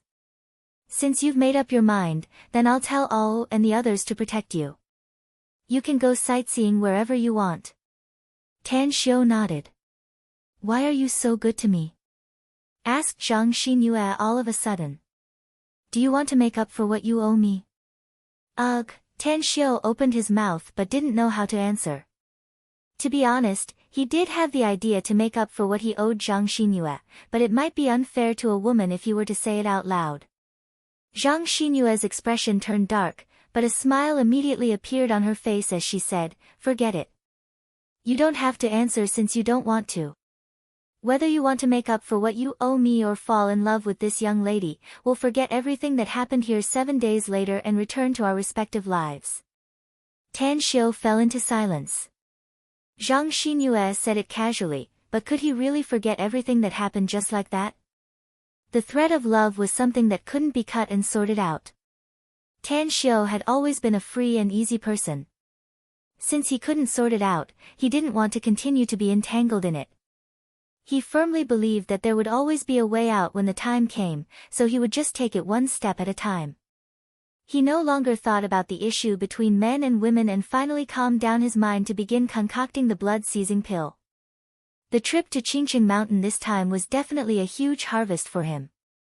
Not to mention the red silk flower, even the large number of medicinal herbs in the underground warehouse of Qingqing Monastery was an important cultivation resource for him. There was also the soul-slaying nail. Thinking about the soul-slaying nail, Tan Xiu resisted the urge to use it immediately and used the demon god spirit devourer cauldron to begin concocting the pill. Since the other medicinal herbs had been prepared, Tan Xiu's process of concocting the pill was very slow, but the process was also very smooth. On the 4th day, along with the sounds of banging coming from the demon god spirit devourer cauldron, Tan Xiu threw the last precious medicinal herb, the red silk flower, into the cauldron. He cast his alchemy art and the pill took shape. The moment the demon god spirit devourer cauldron's lid was opened, the entire cave was filled with a rich medicinal fragrance. Zhang Xinyue, who had been staying in the cave for 4 consecutive days and had never gone out to play, felt her spirit shake. The sweat pores all over her body stretched out as she was immersed in the rich medicinal fragrance. So comfortable. Zhang Xinyue stared at the demon god spirit devourer cauldron in a daze. Her throat even squirmed a few times subconsciously as she swallowed the saliva secreted from her mouth. Absorb. Tan Xiu pinched the absorb symbol and extracted a peanut-sized, crimson blood-seizing pill and immediately swallowed it. Ah Wu, no one is allowed to enter the cave without my order. Tan Xiu shouted and quickly stored the demon god spirit devourer cauldron into his interspatial ring. Then, he sat cross-legged on the spot and began to frantically digest the surging medicinal efficacy of the blood-seizing pill. After Tan Xiu swallowed the blood-seizing pill, the erupting flood tide flooded every corner of Tan Xiu's body. The blood-colored flood tide surged ceaselessly, cleansing his muscles and tempering his bones.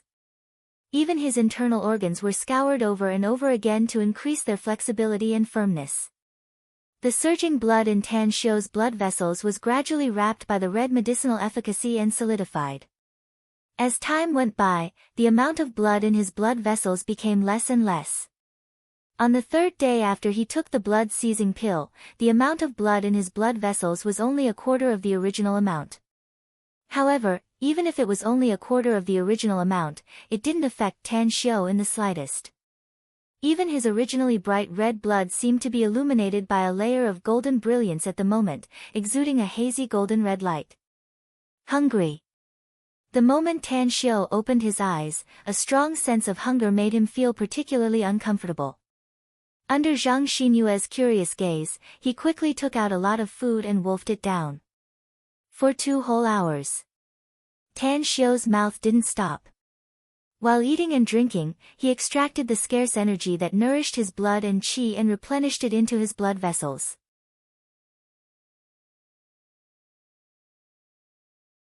Chapter 840.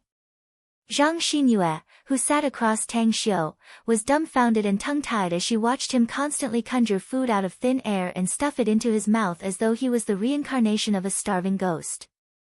She roughly estimated that Tang Xiu had eaten at least hundreds of kilograms of food in his stomach for 2 hours. This is the appetite of a whale.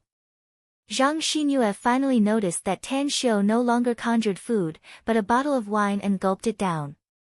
She was previously afraid that Tan Xiu would eat too much, but now it seemed that her worries were groundless. Just as she was about to speak, she suddenly saw Tan Xiu yell, "Oh, go catch some wild beasts and barbecue them for me. I can eat hundreds of kilograms of barbecued meat." Plop, Zhang Xinyue fell on the edge of the bed. When Tan Xiu stood up and came to her with a confused face, she covered her forehead and sat up again. She was at a loss whether she had to cry or laugh as she said, "Even reincarnated hungry ghosts don't have such an appetite like yours, right? You've been eating for 2 hours and hundreds of kilograms of food, yet you can still eat hundreds of kilograms?" Tan Xiu suddenly realized that his crazy eating and drinking had scared Zhang Xinyue, yet he still felt hungry. If it weren't for the food stored in his interspatial ring that he had eaten in advance, he would probably not have been able to stop eating until now. However, using food to replenish his blood and qi was the best way for him at present. After all, the blood in his blood vessels had been reduced by 3/4. He was afraid that he would become weak if he didn't eat more to replenish his blood and qi. We cultivators can't be treated with common sense. The ancient people once said that you can eat a cow when you're hungry. It's not a lie, nor is it an exaggeration for those special people. I've consumed too much in the past few days, so food is the best way to replenish my qi, said Tan Xiu with a light smile. Even if your consumption is a bit big, you shouldn't have eaten so much. Zhang Xinyue said, "That's hundreds of kilograms of food. I wonder how your stomach can hold it. Even if your digestive system is very good and the food is directly digested, I don't see you going to the toilet, do you?" Cough, cough. Tan Xiu was defeated by Zhang Xinyue's words. If he could absorb 99.9% of the nutrients in the food, the remaining 0.1% of the waste wouldn't be enough for him to go to the toilet, right? Perhaps, after eating a few hundred kilograms of food, he would need to go to the bathroom. However, wouldn't it be too awkward to explain such a question? Tan Xiu shook his head and said with a hollow laugh, "Let's not talk about this topic anymore. In short, you know that we cultivators can't be looked at with the eyes of a normal person. Later, when all and the others are done roasting the game, you can also eat some." Zhang Xinyue nodded and suddenly said, "Tan Xiu, can I have a taste of the medicinal pills you concocted before? These past few days, just smelling the fragrance of the pill made me feel especially energetic. Also, I couldn't move the bed at all before, but the day before yesterday, I dropped my phone under it, so I subconsciously moved the bed. I didn't expect it to move so easily. This means that my strength has increased." Tan Xiu chuckled and said, "The smell of the panacea is indeed very good for ordinary people. Under a subtle influence, it can change your physique. However, I can't give you the medicinal pills I concocted before, else I won't be helping you, but harming you instead." "Why do you say that?" asked Zhang Xinyue with a puzzled expression. You're not a cultivator, so the huge medicinal efficacy will make your body explode if you take it rashly, said Tan Xiu. Zhang Xinyue's heart turned cold and she immediately stopped talking about taking the medicinal pills. She twisted her body and changed the topic. When are we leaving this place? I haven't taken a bath for several days, and I've broken the record of not taking a bath since I was a child. We'll leave this place immediately after I'm full, said Tan Xiu with a smile. We'll take a rest in Qinglin County first. All right. Zhang Xinyue looked pleasantly surprised. Didn't you say that you want to go sightseeing in Qingqing Mountain before? Asked Tan Xiu suddenly. I haven't seen you go out for a week, have you? Ah, Zhang Xinyue blushed and let out a dry smile. I'm afraid that you'll get into trouble if I leave you here alone, so I didn't go sightseeing. These days. She kept thinking about it and finally realized that she was just like her elder sister. She didn't know when she had fallen in love with him. Of course, she didn't deny that it had something to do with her first time being taken away by him. But liking him was liking him. Even if she didn't want to, she still couldn't extricate herself from it. However, she also thought over and over again that this trip was just a dreamlike love experience. After she left Qingqing Mountain, she would immediately cut off any contact with him and cut off all the feelings she had for him. Late at night, Tan Xiu took Zhang Xinyue, and the others back to Qinglin County. The entire county was quiet. Pedestrians and vehicles would occasionally pass by even at night. But now, they had rushed to the Sunbao 5-star hotel in Qinglin County, yet they didn't encounter a single pedestrian or car. Why do I feel like something's wrong, Tan Xiu? This situation isn't normal. The moment Zhang Xinyue stepped into the hotel's entrance, she subconsciously turned her head to look at the empty night outside. Maybe it's the recent murder cases that have been popping up one after another that scared the people of Qinglin County. Tan Xiu forced a wry smile. Besides, it's already midnight now, so it's normal for there to be no one outside. Zhang Xinyue reluctantly accepted Tan Xiu's answer. Welcome, how many rooms do you need? Inside the hotel lobby's bar counter, 4 on-duty staff looked at them at the same time. 2 of them subconsciously looked at the rest area on the left, where 4 security guards specially arranged by the hotel were on duty. 2 presidential suites, please, said Tan Xiu.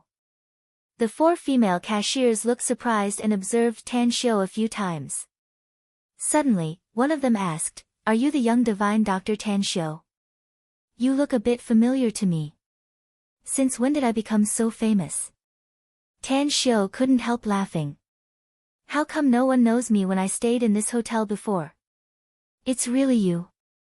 The female cashier was pleasantly surprised. That's great. I finally got to see the face of this great god. My uncle was almost poisoned in the Golden Goblet Emperor Ga's villa complex not long ago. I heard from him that he was lucky to have you here and escape from the disaster. You're my uncle's savior, divine Dr. Tang, as well as the savior of my entire family. Thank you. Thank you so much. Ugh. You're welcome. It's a doctor's duty to save people, said Tan Xiu with a smile. A few minutes later, under the enthusiastic greeting of the 4 female cashiers, they finally completed the check-in procedures and successfully entered the presidential suite. What made Tan Xiu speechless was that Zhang Xinyue insisted on staying in the presidential suite with him and even chose a side room. What's your next plan, boss? Asked Mo, who stayed alone in the presidential suite's hall. After Tan Xiu finished washing up and came out, he immediately asked. Tan Xiu pondered for a moment and slowly said, I'll return to Shanghai first and then go to the Longquan Bay and Kanas in the west. It's time to explore the immortal trove that has never been opened. It seems like it won't be long before your university's exam, boss. Mo nodded. When you were concocting pills a few days ago, your teacher in charge called you, and I picked it up. Exam? Tan Xiu stared blankly and a wry smile appeared on his handsome face. Come to think of it, he had been studying at Shanghai University for almost a year, but the total time he had spent in school was probably less than 2 months. As for the content in the textbooks, he had almost finished all the freshman courses, but his attendance rate was really low. I gotta find a way to get the green light from the teachers of those subjects after I go back. Else, even if I can pass the exam, I won't have enough credits, which will affect my graduation certificate in the future. Tan Xiu lit up a cigarette and pondered silently. As a matter of fact, the diploma didn't matter to him at all. But his mother was very much looking forward to him getting a diploma from a famous university. It left him with no other choice but to force a smile. Of course.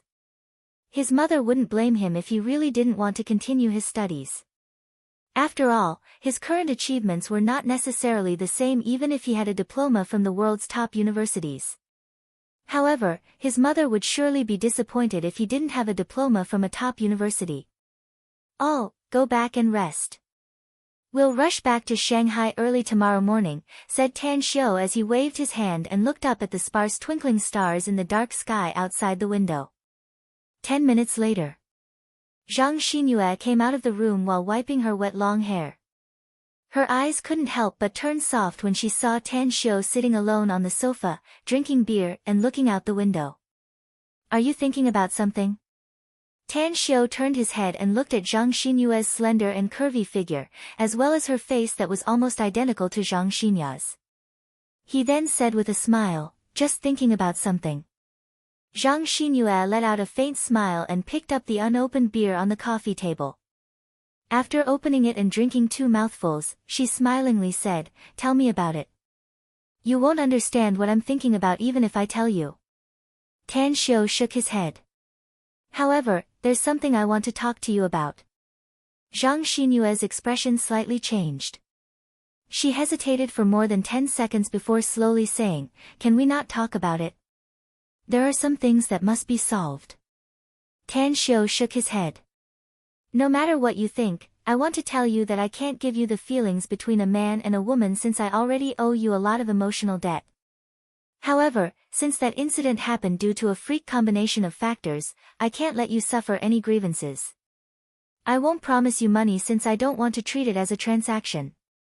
However, I can promise you a life without worries in order to make up for what I owe you." "A life without worries?" Zhang Xinyue let out a self-deprecating smile. She then stood up and walked to the window. With her back facing Tan Xiu, she said, "What kind of a life without worries?"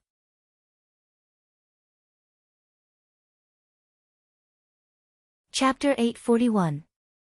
Tan Xiu got up and came to Zhang Xinyue's side. He took out a jade bottle and handed it to her, saying, "There's a drop of body refining liquid inside. Drop it into the hot water when you take a bath later. It can improve your physique, and you'll know the benefits after you've used it. Keep in mind that the process may be a bit painful, but you'd better persist for more than half an hour." Shortly after, Tan Xiu took out a pen and paper and quickly wrote down a cultivation technique. It was not a cultivation technique from the immortal world, but one of the many cultivation techniques he obtained in Changxi last time. This is the pure ice art, a cultivation technique suitable for women to practice. I've drawn the meridians and acupoints of the human body and marked the circulation route of the cultivation technique. You can practice according to it, but it's up to you to see how far you can go in the future. Holding the jade bottle and the cultivation technique, Zhang Xinyue stared at Tan Xiu and asked, "Is this what you said to guarantee me a lifetime of worry-free life?" Tan Xiu shook his head and said, "You can contact me at any time if you're short of money or need help in other aspects in the future. If you can't contact me, you can go to the magnificent Tang Corporation to find Kang Xia or Shanghai's Paradise Manor to find Ouyang Lulu. Of course, you can also look for the Everlasting Feast Hall anywhere in the country. Starting today, every person in charge of the Everlasting Feast Hall's branch will know your name. Also, I'll personally refine an amulet after I return to Shanghai and send someone to give it to you. It can protect your safety as long as you carry it with you at all times. However, the number of times I can refine an amulet is limited with my current cultivation, so it can only protect you 3 times at most. It won't hurt you even if you encounter a car accident, fall from tens of meters high, or if someone shoots at you. Also, Zhang Xinyue raised her hand to interrupt Tan Xiu and shook her head. Forget about the rest. It's more than enough. But can you give me 2 amulets? 2. Tan Xiu stared blankly for a moment. He immediately realized that Zhang Xinyue wanted 2 amulets, and one of them was probably for her older sister, Zhang Xinya. After nodding, he said, no problem, I'll give you 2. Zhang Xinyue turned around and gently put the cultivation technique and the jade bottle on the tea table. Then, she returned to the front of Tan Xiu. With a bit of gentleness in her eyes, she softly said, since we're going to part ways after returning to Shanghai and completely forget what happened in Qingqing Mountain, please fulfill my wish. What wish? Tan Xiu asked. Zhang Xinyue opened her arms and gently hugged Tan Xiu, saying, be my boyfriend for half a day from now until we set off in the morning. To be honest, I've had feelings for a few guys since I was young, but I've never really been in a relationship. Tan Xiu understood what she meant, but his face revealed a bit of awkwardness. Feeling Zhang Xinyue's delicate body in his arms, who was only wearing pajamas, he opened his arms, but he really couldn't hug her anymore. What happened last time was just an accident. Even when he had sex with Zhang Xinyue, he didn't feel anything at all.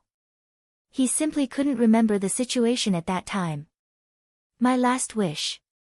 Zhang Xinyue could feel Tan Xiu's stiff body. Her forehead was propped on Tan Xiu's chin, and her face was attached to Tan Xiu's neck and chest as she faintly said. Tan Xiu sighed inwardly.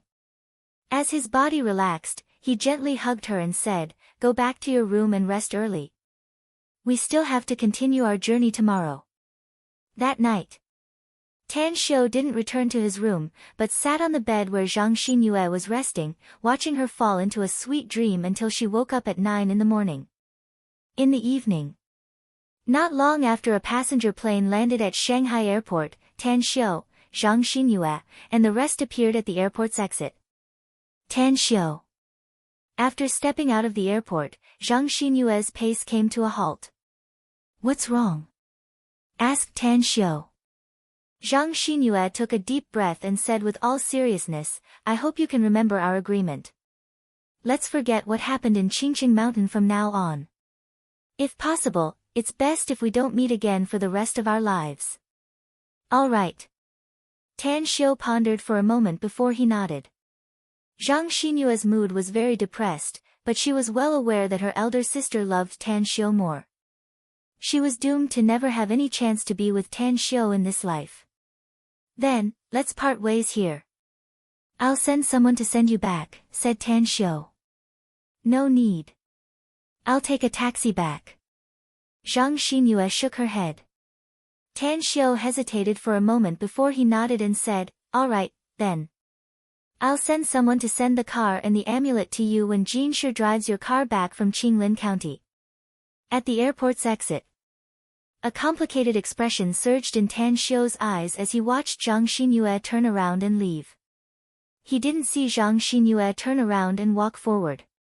She had only taken a few steps when tears welled up in her beautiful eyes and slid down her delicate cheeks. Let's go. Let's go back. More than an hour later, Tan Xiu returned to Blue Star Villa complex. The home he had been away from for a long time was no different from before. The 2 nannies were very conscientious and took good care of the house. He didn't tell anyone in advance about his return this time, so no one disturbed him. Since it was Sunday, he stayed at home for the next 2 days and refined 10 amulets using fine jades. 2 of them were sent to Zhang Xinyue's shop by Jean Shi and the car. Monday. The first ray of sunlight rose from the east in the morning. Tan Xiu stepped out of the house and walked to the campus. He found that it was still early, so he bought breakfast in the cafeteria and brought it to the dormitory. Based on his understanding of Yukai's group, they should have just gotten up from the bed at this time. Knock, knock. As he came to the dormitory's door, Tan Xiu knocked on it and found that the door was unlocked. There was no other sound except for snoring inside. After pushing the door and entering, he saw Yukai, Hu Qingsong, and Shui Chao still lying on the bed and snoring. Did they drink last night? Tan Xiu glanced at the many bottles casually discarded on the floor and the cabinet with a strange expression.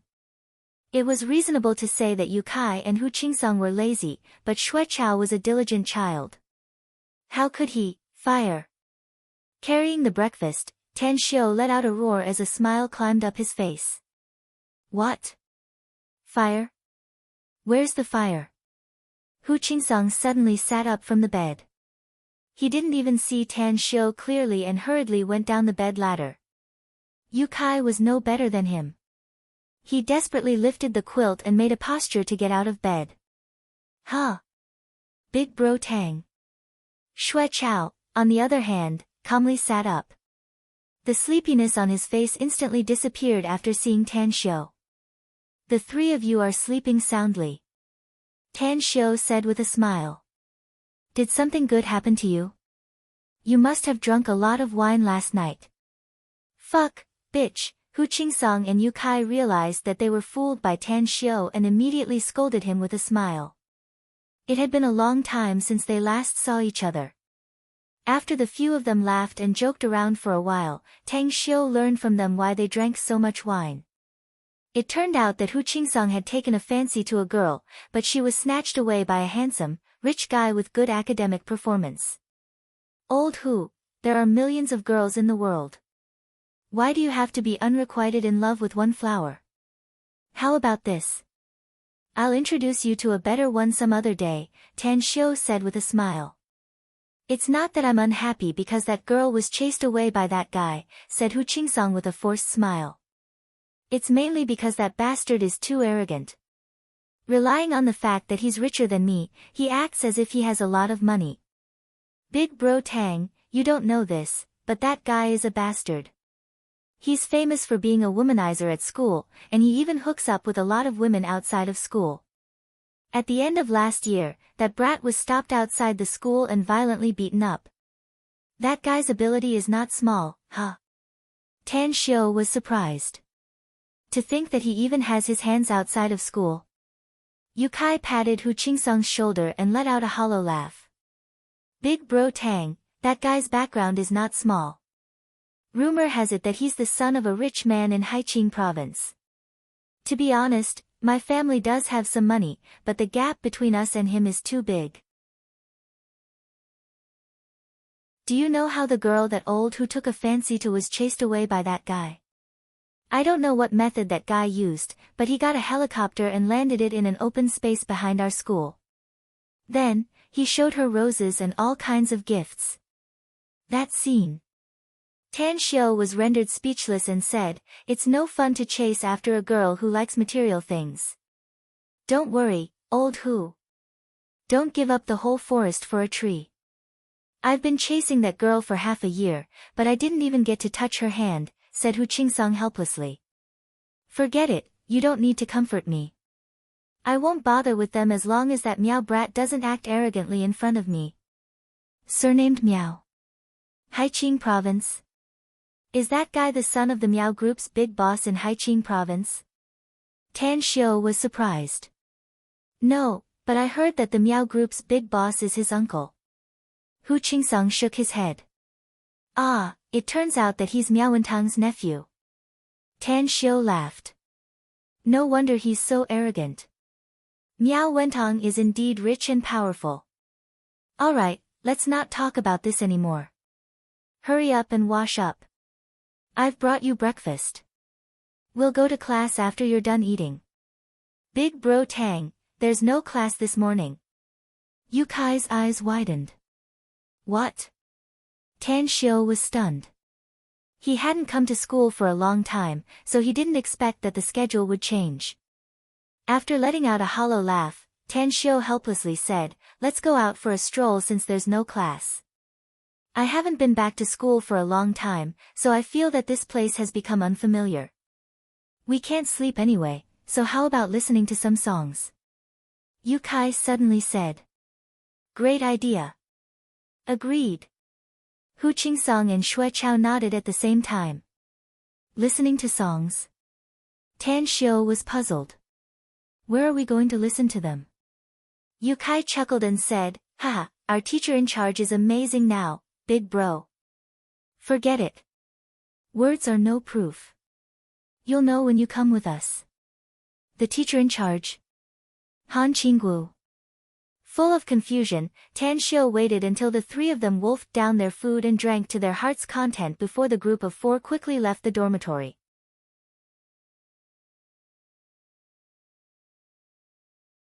Chapter 842. Full of confusion, Tan Xiu followed Yu Kai and the others out of Shanghai University. It didn't take long for them to turn into a small path and wander around for a while before they finally stopped in front of a high-walled courtyard. This is... Tan Xiu looked up at the plaque on the door with a surprised expression on his face. It was the demonic sound workshop. 3 big golden characters were written on the door plaque in bold calligraphy and looked majestic. It's your first time here, right, Big Bro Tang? Yu Kai chuckled and said, this is the place where many of the country's heavyweight musicians have gone to further their studies. Those famous singers regard this place as a holy land. Whoever is lucky enough to study here for a period of time will become famous in the entertainment circle. Don't keep us guessing. Get to the point, said Tan Xiu. There's an old man in the demonic sound workshop. It's said that he has been living here for decades and has never left this door, said Yu Kai. But his fame is like a thunderclap in the ears of countless heavyweight musicians. Even some foreign music masters often come to visit him. This old man is proficient in music and is good at dozens of musical instruments. His attainments in music seem to have reached an unparalleled level. What does this have to do with Teacher Han? Asked Tan Xiu. Maybe it wouldn't have anything to do with her if it was a month ago, said Yu Kai with a smile. But since that old man announced something a month ago, it suddenly caused a stir in the music circle all over the world. He said that he will worship an English teacher from Shanghai University, Han Qinggu, as his master. What? Tan Xiu's expression slightly changed. As far as he knew, Han Qinggu didn't know anything about music. But Xue Qingqing in his previous life was proficient in music and had extremely high attainments in this aspect. Could it be? Tan Xiu took a deep breath and asked in a deep voice, is Han Qinggu here? Teacher Han comes here every Monday morning to teach that old man. Yu Kai nodded. We looked for her about half a month ago and learned about this matter from her. Big Bro Tang, you didn't expect it, did you? Our teacher Han is actually a music master. Hu Qingsong suddenly frowned and said, that's not right. If I remember correctly, eldest brother Tang is also proficient in music. By the way, eldest brother Tang, you were a student of class Han in high school. I still remember that you performed at our freshman welcoming party. Don't tell me you learned your music skills from teacher Han in high school. No. Tan Xiu replied indifferently and went straight to the closed door. He pushed the door open and walked in. He wanted to meet Han Qinggu and ask her how she suddenly became proficient in music. In the courtyard, a white-haired but spirited old man in a white tunic suit was sitting under a patch of bamboo, flipping through music scores. Noticing that someone had come in, he slowly raised his head, his face revealing a displeased expression. Why are you here again? Yu Kai quickly took out half a pack of Chunghwa cigarettes from his pocket, took one out and handed it over. He then grinned and said, Elder Chu, didn't you say before that you're quite interested in this God's nectar? We're here to bring you some wine. God's nectar? Where is it? The old man's spirit was shaken and the displeased expression on his face immediately vanished. Yu Kai pointed to Tan Xiu and smilingly said, I'll introduce you to a great expert. This brother next to me is Tan Xiu, the magnificent Tang Corporation's big boss. His company produces God's nectar. You can get it from him if you want to drink God's nectar every day. The old man carefully observed Tan Xiu a few times and then slowly got up. Under the gazes of Yu Kai, Hu Qingsong, and Xue Chao, he came to Tan Xiu's front. He clasped his hands together and bowed, saying, This old man, Chu Jia, greets divine Dr. Tang. Elder Chu, Tan Xiu didn't understand why the old man bowed to him, but he still politely returned the greeting. The old man smiled and said, I've long heard of divine Dr. Tang's great name. But it's a pity that this old man has sworn an oath that I'll never step out of this courtyard for the rest of my life, so I've never had the chance to meet divine Dr. Tang. It's really an honor for my humble abode to have you here today. Elder Chu, I'm actually looking for Han Qinggu this time, said Tan Xiu. The old man stared blankly for a moment. He looked at Yu Kai and the others and suddenly said, I just remembered that you're still teacher's student now. At this moment, a beautiful figure appeared at the circular archway inside. It was Han Qinggu, who was wearing a plain dress. Upon seeing Tan Xiu, a happy expression flashed in her eyes. She immediately came over and said, You're back, Tan Xiu. I thought you didn't even want to participate in the final exam of freshman year. Shall we have a private talk? Asked Tan Xiu. Han Qinggu's heart tightened, but her expression didn't change as she said, About what? Just a private talk, said Tan Xiu. Han Qinggu was silent for a moment before she nodded and said, Come with me. At the side, Yu Kai, Hu Qingsong, and Xue Chao raised their thumbs up and looked at Tan Xiu with eyes full of admiration. They had long known that Tan Xiu's luck in love affairs was exuberant, but they didn't expect that his methods were so powerful that he even proposed to have a private talk with Teacher Han in front of them. He's worthy of being our big bro Tang. Even Teacher Han is captivated by his charm. I won't have to drag you to accompany me to drown my sorrows in wine if I can learn even 10% of Big Bro Tang's methods in picking up girls. Chu Jia was a shrewd old man. He was keenly aware that the relationship between Tan Xiu and Han Qinggu was unusual. Upon hearing the exclamations from Yu Kai and the other two, he immediately scolded them with a smile, You stinking brats, don't talk nonsense. Miss Han is also your teacher, so you must remember to respect her. We're not talking nonsense, Elder Chu, said Hu Qingsong with a grin. Our teacher Han really likes Big Bro Tang, a fact that many of us know. Besides, respecting one's teacher is indeed a must, but this is a new era where teachers and students fall in love and even get married. This kind of thing is very normal. Chu Jia shook his head and forced a wry smile. He was not an old-fashioned traditional man, nor was he an old-fashioned feudal man. He naturally knew some things about the trend of the current era. Although he didn't agree with many ideas, there was nothing he could do to change it. Behind the arched door was another courtyard. On the left side of the courtyard was a row of spacious rooms. Han Qinggu opened one of the doors and led Tan Xiu inside. She personally brewed a cup of tea and handed it to him, saying, What do you want to talk to me about? Don't you want to explain it to me? Tan Xiu's eyes were like torches. I don't know what to explain to you. Han Qinggu shook her head. Should I address you as Miss Han Qinggu now? Tan Xiu sneered. Or should I address you as Xue Qingcheng? Han Qinggu's body trembled and her complexion instantly turned a bit pale. Her eyes that originally looked at Tan Xiu also turned a bit evasive. Judging from your look, you should remember everything, right? Asked Tan Xiu coldly. Han Qinggu nodded, but then shook her head and bitterly said, I remember a lot of things, but there are still many things that I can't remember. Even now, I still can't associate the Xue Qingcheng you mentioned with me. What did you remember? Asked Tan Xiu in a deep voice. Han Qinggu pointed to the row of musical instruments in the room and said, I saw a lot of pictures, some of which were me using musical instruments, so I suddenly realized that I'm very good at music and dance. Also, I seem to have seen a brand new world, which is called the immortal world.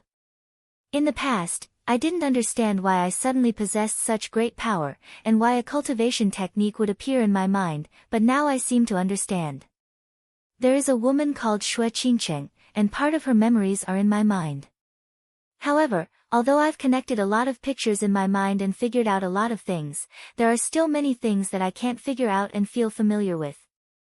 I want to know how many things related to me you can remember, asked Tan Xiu in a deep voice. I can't see it clearly. Han Qinggu shook her head and forced a smile. There's always a person in my mind, but I can only see his back. I can't see his face. But I guess that man should have something to do with you. A disappointed look flashed in Tan Xiu's eyes, but there was also a hint of relief. He wanted to know the answer. He wanted to know why Xue Qingqing betrayed him in the past. But he was somewhat afraid that he would destroy her after getting the answer. Once, Gu Yan told him a lot of things, including a lot of rumors about Xue Qingqing. But he didn't know whether the rumors were true or false, and he wasn't sure what Xue Qingqing's real purpose was. There was a long silence. Tan Xiu took a deep breath and slowly said, "I hope you don't lie to me, because I hate being deceived the most." After saying that, he turned and walked toward the door. Han Qingwu looked at Tan Xiu's back as he left the room. Crystal tears fell from her eyes. It was not until Tan Xiu's back disappeared outside the door that she murmured 3 words. "I'm sorry." When Tan Xiu returned to the front yard, he didn't greet Chu Jie. He just told the 3 that he had something to do and left in a hurry. Even when they called him, he didn't respond. He didn't know whether what Han Qingwu said was true or not. But he was sure that even if Han Qingwu hadn't fully recovered her memory, it wouldn't be long before she remembered everything. Hatred. It was still shrouding his heart. He needed to figure out the whole story. He needed to get a reason for her betrayal. Also, why was she reincarnated on Earth? Tan Xiu was in a bad mood and didn't have the intention to go back to campus. After he went straight back to his residence, he called the big boss of Dingshan Media, Gu Changmin. "Brother Gu, do you have any acquaintances at Shanghai University?" "I do." Gu Changmin's reply was neat and tidy. "You also know that I'm a freshman at Shanghai University," said Tan Xiu. "But I have too many things to do this year, so I've been skipping classes. Therefore, I need your help with 2 things. Do you think it's convenient for you?" "Brother Tang, let's not be polite with each other. Just tell me what you need." "I have a very deep relationship with Vice President Li of Shanghai University," said Gu Changmin with a smile.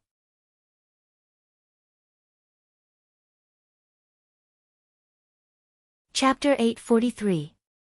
As the saying went, having connections in the court made things easier. Gu Changmin was a well-known rich man in Shanghai, and his network was naturally very strong. With just a short phone call, he had solved the matter that Tan Xiu had requested. In fact, Tan Xiu's request was very simple. He hoped that the university would give him the green light to smoothly graduate from the university and get a diploma from Shanghai University. As for the issue of attending classes, he would attend classes if he had time. "Brother Tang, I don't quite understand." Just as Tan Xiu was about to hang up the phone, Gu Changmin's voice came out of the phone again. "What don't you understand?" asked Tan Xiu. "Brother Tang, given your status and fame, Shanghai University won't make things difficult for you. Even if you put forward some special requests, I'm afraid they'll agree to it," said Gu Changmin. "You've affected the reputation of Shanghai University, and your existence has even made Shanghai University shine in the education world." "Is that so?" Tan Xiu thought about it and suddenly understood. As the saying went, the onlookers see the game more clearly than the players. He had actually ignored his own identity and simply regarded himself as an ordinary university student at Shanghai University. But after thinking about it, he realized the root of the problem. It was Han Qingwu. He had been attending classes for a year. The number of times he attended classes was very few. Whether it was the professional or elective courses, the teachers had never troubled him. Even the university leaders turned a blind eye to it. But every time, it was Han Qingwu who made a fuss and scared him. This woman, Tan Xiu, was amused and annoyed at the same time. After hanging up the phone, his depressed mood eased a lot. He recalled that he hadn't attended classes for a long time, so it was meaningless to go to class again. Thus, he decided not to go to class before the final exam. If he had the time to go to class, he might as well review by himself. The efficiency was definitely not lower than going to class. In the evening, Tan Xiu reviewed the entire professional course content and was about to go downstairs to the dining room for dinner when a beautiful figure appeared outside the study room. "You're back." Mu Weining stopped outside the study room and said with a smile. She wore a business suit, but it outlined her perfect figure. Her long, flowing hair fluttered in the breeze. Tan Xiu smiled and got up. He came to Mu Weining and said, "I just came back for 2 days. I'm very tired after going out this time, so I stayed at home and took a good rest." "But how did you know I was back?" Mu Weining smiled and said, "Jiang Fian told me." "She seems to have heard it from your roommate." Tan Xiu suddenly understood. As he led Mu Weining downstairs, he asked with a smile, "I did go to school today." Apart from Yu Kai and the others, there seems to be no one else who knows that I'm back. "By the way, how's your company doing?" "It's very good," said Mu Weining softly. "The company's scale has expanded several times, but it's still too busy. By the way, Lulu helped me poach a few top advertising designers in the country." "She's really capable." "How did she get involved with you?" asked Tang Xiu, puzzled. "We met at a business gathering and had a good chat," said Mu Weining. "Now, Lulu and I are business partners. I helped her promote the Paradise Club, and she helped me poach a group of business designers." Tan Xiu secretly shook his head. He couldn't figure out what women were thinking. It was like this in the immortal world, and it was still the same now. Whether it was Mu Weining or Ouyang Lulu, they both knew each other's existence and their relationship with him. Yet, they had established a friendship and contact in private. After stepping into the dining room, Mu Weining suddenly stopped. She hesitated and said, "Do you have anything to do tonight, Tan Xiu?" "I'm fine." Tan Xiu shook his head. "Why? Do you have something to do?" "There's an important charity party tonight, and I'm lacking a male companion," said Mu Weining. "How about you go with me?" "Charity party?" Tan Xiu stared blankly for a moment before he couldn't help laughing and said, "So you came here because you want me to go with you to the charity party? I say, you really know how to do hard labor." A trace of shyness appeared on Mu Weining's face as she said, "I came here because I missed you too much. I didn't plan to attend the charity party tonight, but seeing that you have nothing to do, No need to explain."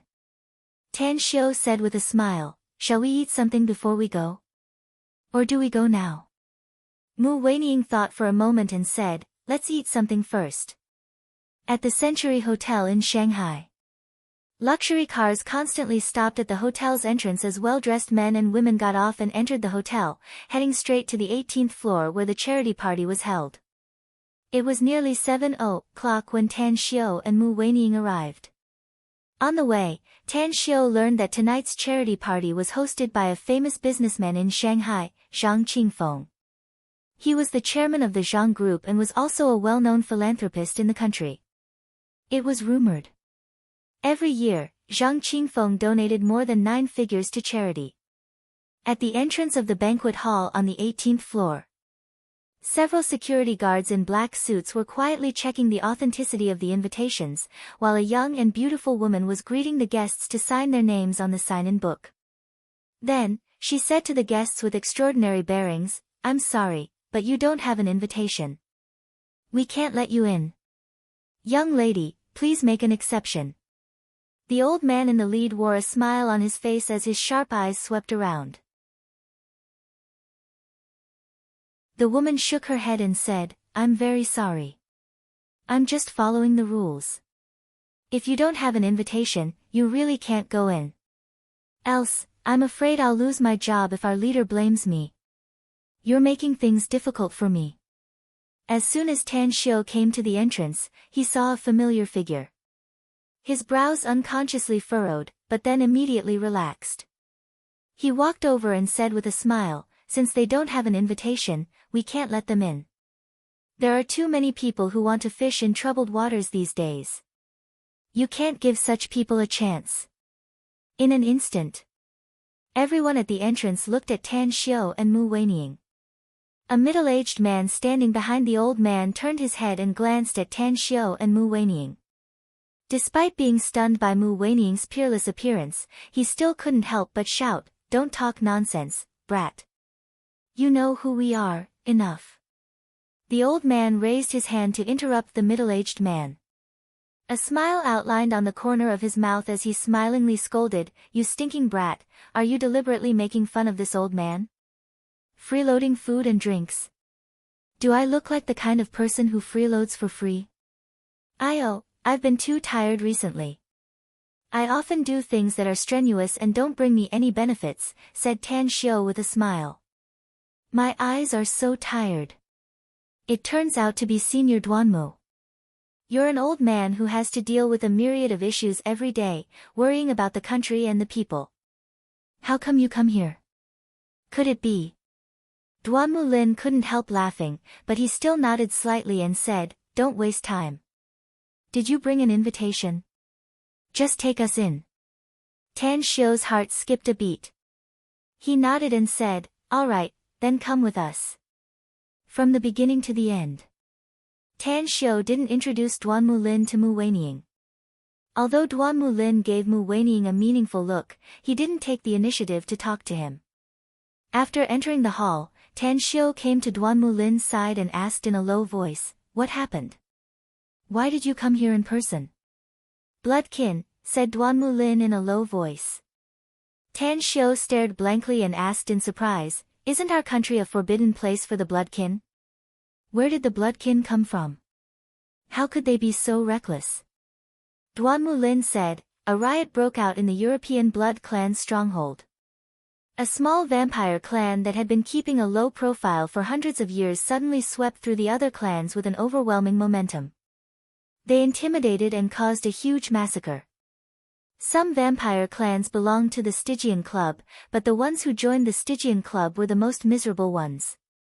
It can be said that most of them were massacred. A small vampire clan that has been keeping a low profile for hundreds of years?" asked Tan Xiao, confused. "Are you sure it's a small clan?" Duanmu Lin nodded and said, "It's indeed a small clan according to the previous intelligence. I thought that the number of vampires in that clan was less than 20. But now it's clear that the vampire clan has at least 200 clansmen, and most of them are terrifyingly powerful. The most important thing is that this clan has a powerhouse, a vampire overlord." Hiss, Tan Xiao couldn't help but gasp. Had it been in the past, he could poke a large number of vampire overlords to death with just a finger. But with his current strength, he would still need to expend a lot of effort to kill a vampire overlord even though his cultivation had just made a breakthrough. Did some vampires escape here from the blood clan's turmoil in Europe? No, it's the people from that clan. Duanmu Lin shook his head. Tan Xiao stared blankly and asked with a puzzled expression, "The vampires from that clan? What are they doing in our country? Could it be that they want to stir up trouble in our country?" "How would I know?" Duanmu Lin shook his head and forced a smile. "We just received the news and rushed over here. If we can't drive them away, I'm afraid we can only kill them." Tan Xiao nodded. He wouldn't have poked his nose into other people's business if he hadn't encountered them. In any case, Duanmu Lin and the other ability users were here. But since he had encountered them, he wouldn't stand idly by if those vampires dared to disturb the order and harm ordinary people. "Do as you wish. You can contact me at any time if you need my help." Duanmu Lin nodded with satisfaction and said, "Go to the imperial capital if you have time later. Our department has a reward system. We already know what you've done in Qingqing Mountain, so you need to collect your reward in person." "What kind of reward?" Tan Xiao, who was about to leave with Mu Weining, suddenly stopped and asked. "Allow me to keep it a secret for now," said Duanmu Lin with a smile. "In short, it's definitely a pleasant surprise for you." Tan Xiao pursed his lips and snorted inwardly, "It's fine as long as it's not a shock."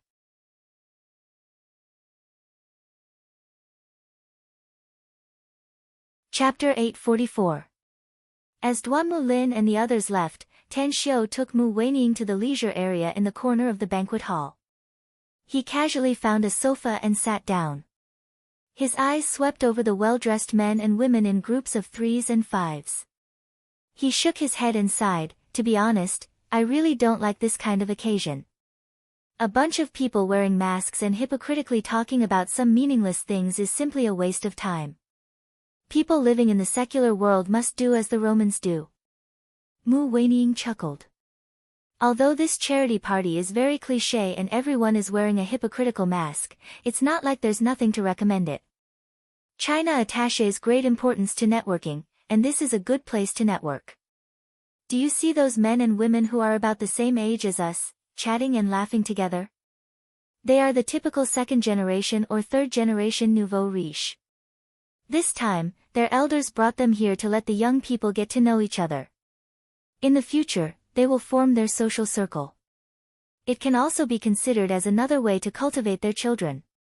What you said makes sense. Tan Xiao nodded. Actually, I don't like this kind of occasion either. Mu Weining chuckled. It's just that the Zhang Group is my client, and Zhang Qingfeng sent me an invitation, so I came to support. Your advertising company has business dealings with the Zhang Group?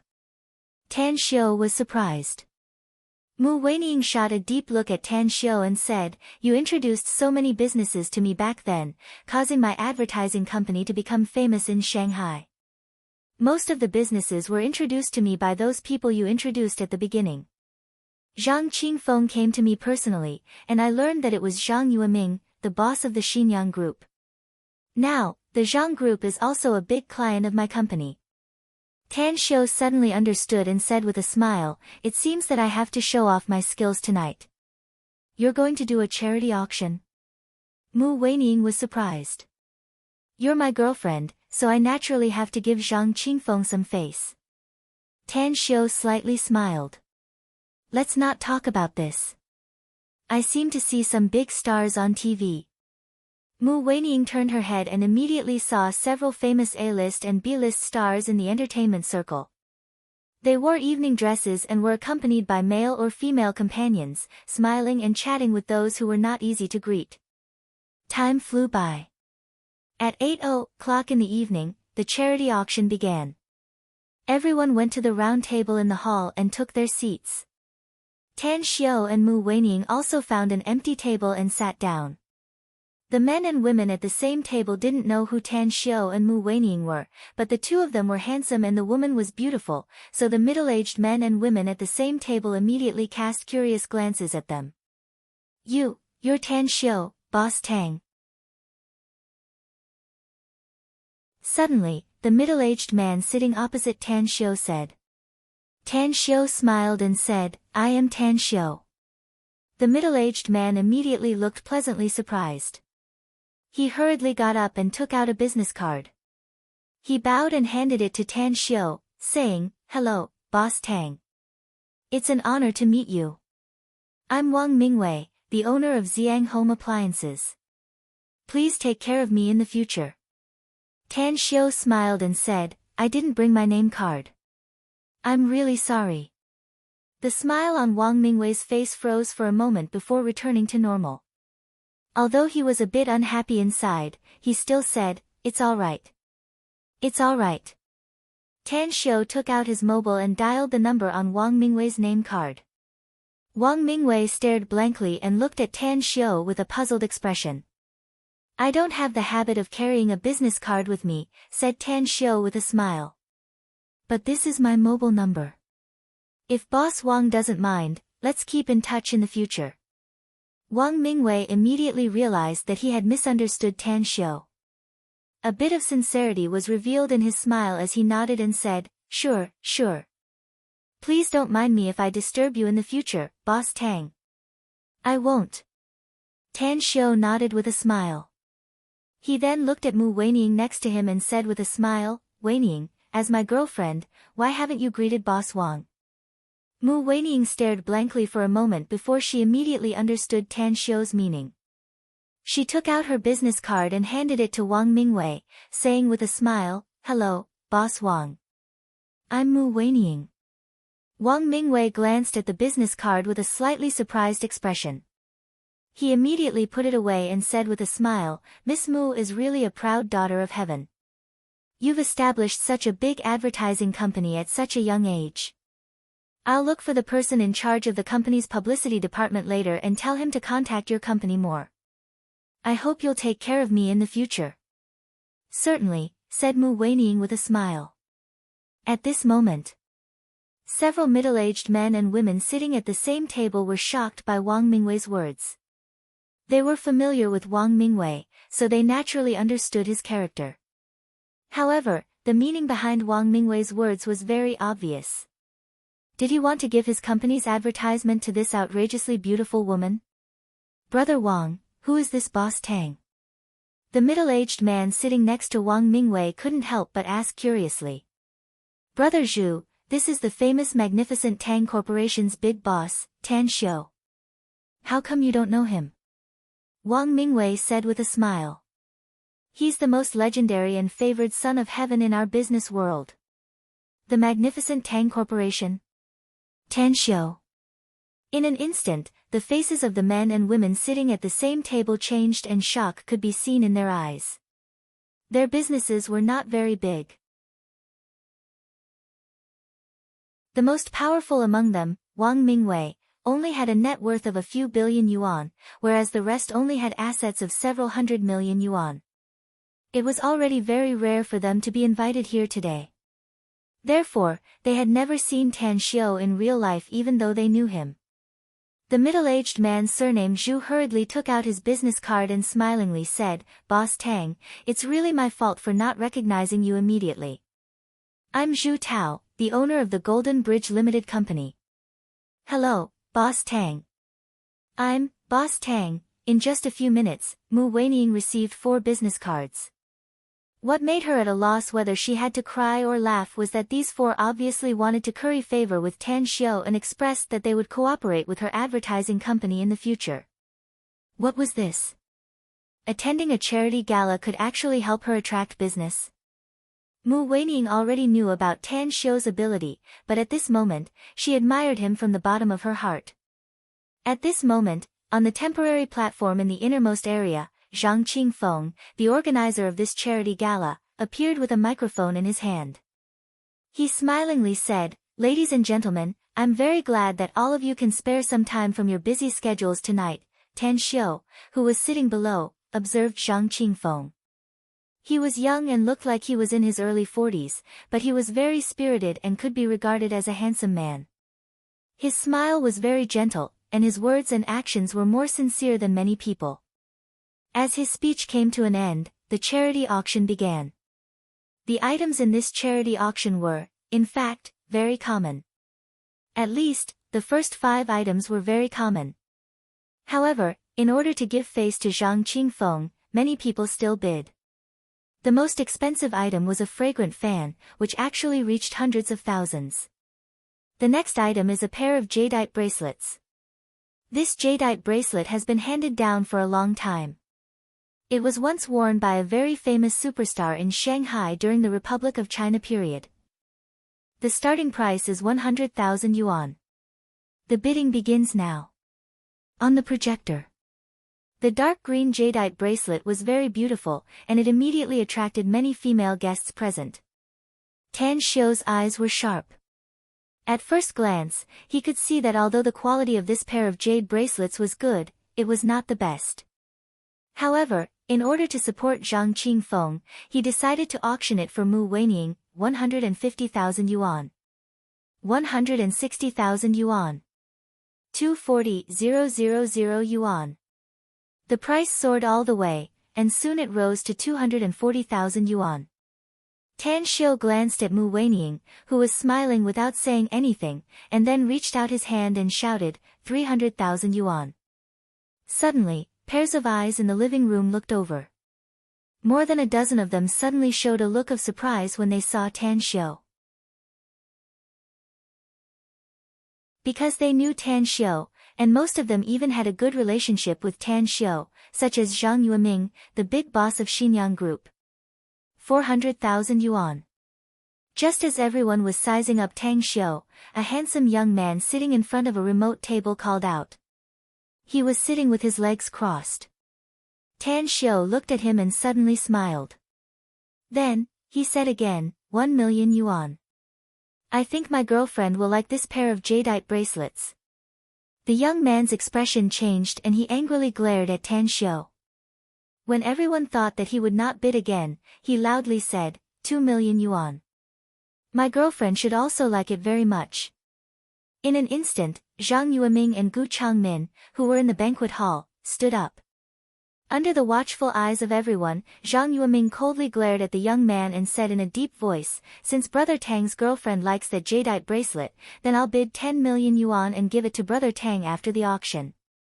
Gu Changmin also indifferently said, if you still want to increase the price, I'll double the amount you bid. The young man obviously knew Zhang Yueming and Gu Changmin. His complexion slightly changed and he immediately shut his mouth. Tan Xiu got up and cupped his fists towards Zhang Yueming and Gu Changmin under the watchful eyes of countless people. He smilingly said, you're too polite, brothers. However, the protagonist tonight is Mr. Zhang, and the purpose is also for charity. Besides, my girlfriend likes that jadeite bracelet, so how can I let you two brothers pay for it? How about this? I bid 20 million yuan for that pair of jadeite bracelets. I wonder if anyone wants to increase the price. The hundreds of guests in the banquet hall immediately burst into an uproar after hearing Tan Xiu's words. Many of them even whispered to each other. Who is he? How can he be so awesome? A pair of jadeite bracelets worth only a few 100,000 yuan, yet he actually threw out 20 million yuan? Who the hell is this tycoon? Even if he's rich, he shouldn't spend it like this, right? It's strange. Zhang Yueming and Gu Changmin are two famous figures in Shanghai. Why would they stand up for him on such an occasion? Isn't this guy too awesome? He's too handsome. His girlfriend is so lucky. He's really crazy. On the platform inside, Zhang Qingfeng never expected that Tan Xiu would personally come tonight. He only sent the invitation to Mu Weining, and he wouldn't have any opinion even if she didn't come. However, not only did she come, but she also brought Tan Xiu with her. Furthermore, Tan Xiu also gave him such a big face.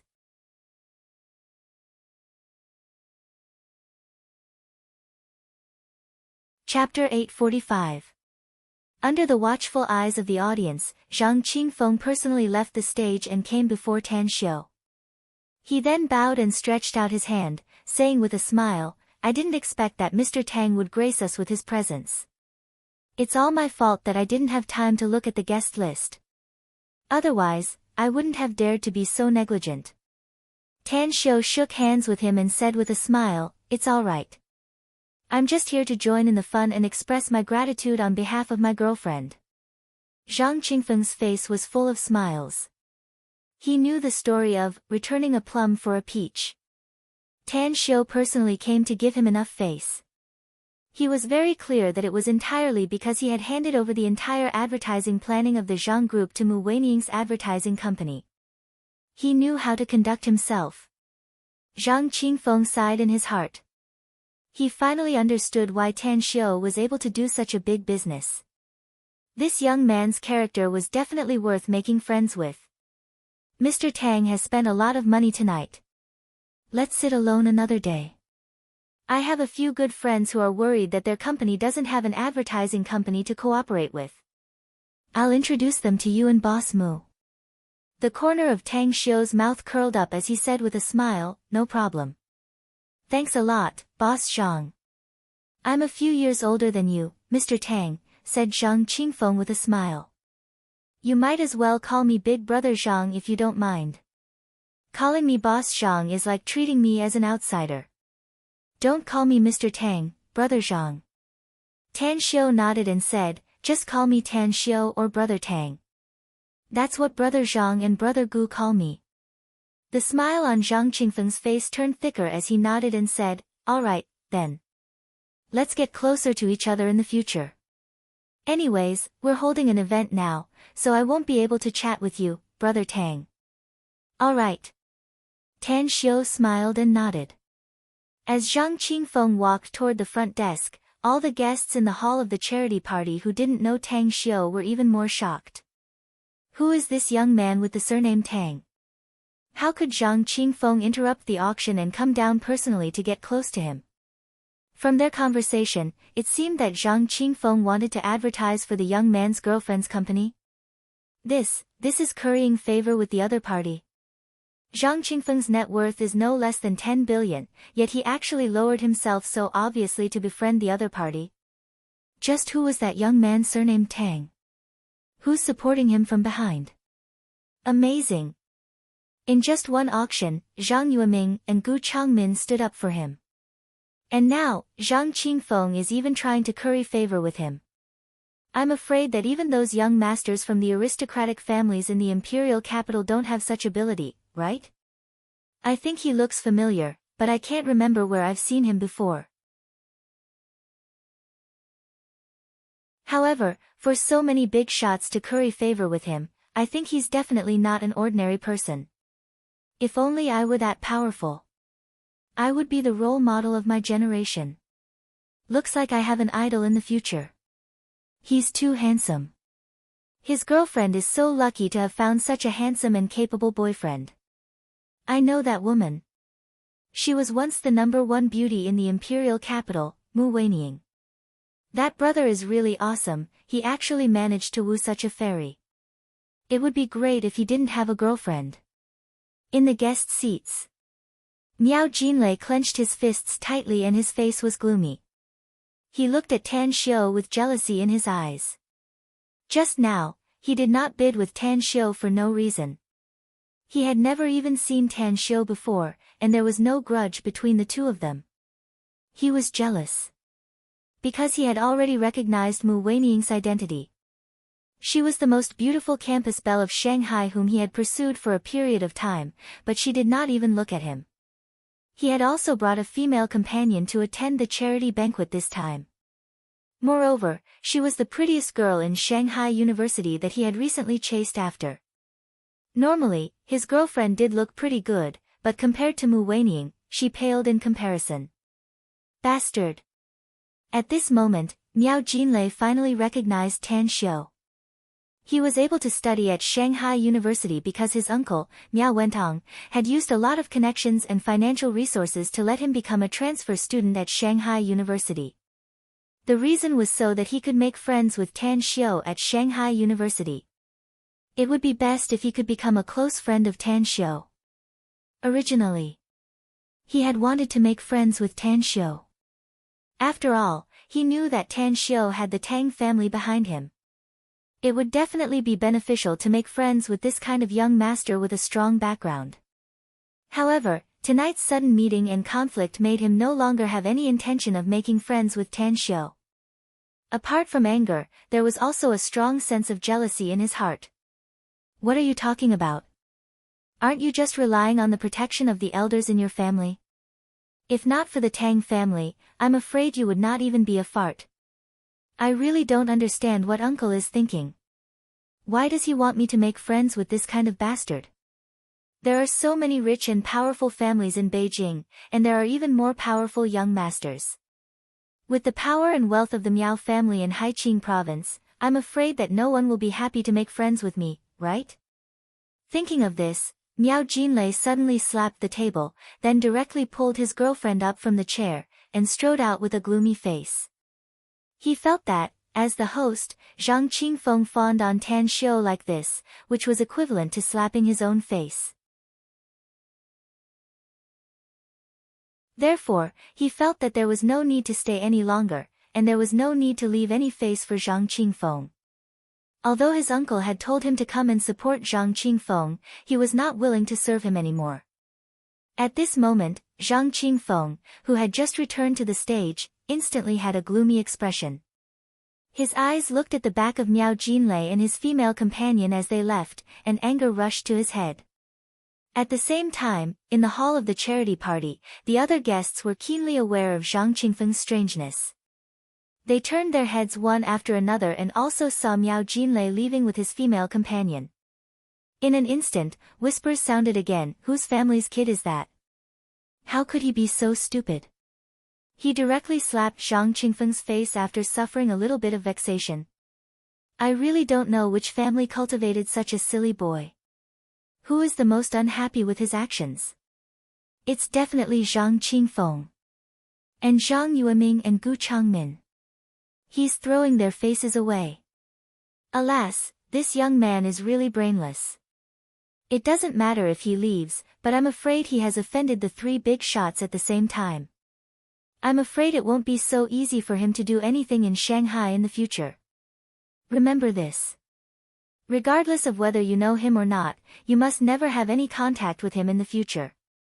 This kind of idiot likes to bring calamity to the elders of his family. What an idiot. As Tan Xiu watched Miao Jinlei leave, an arc was outlined on the corner of his mouth. After a smile climbed up his face, he moved closer to Mu Weining and asked, "Do you know that guy?"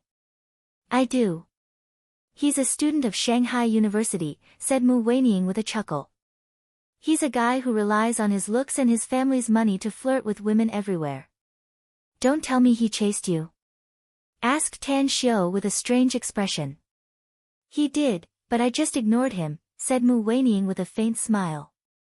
"You're worthy of being the first campus belle of Shanghai University, the most famous beauty in the entire imperial capital." Tan Xiu smiled and gave a thumbs up. "No matter where you go, you can always meet your former pursuers." "But is that guy's family rich? What does his family do?" Mu Weining was a bit shy. She slightly lowered her head and said, "His family is from Haiqing province. He's the nephew of the Miao Group's big boss, Miao Wentong." "He's Miao Jinlei?" Tan Xiu was surprised. "The rich second generation who recently snatched the goddess in Old Hu's heart."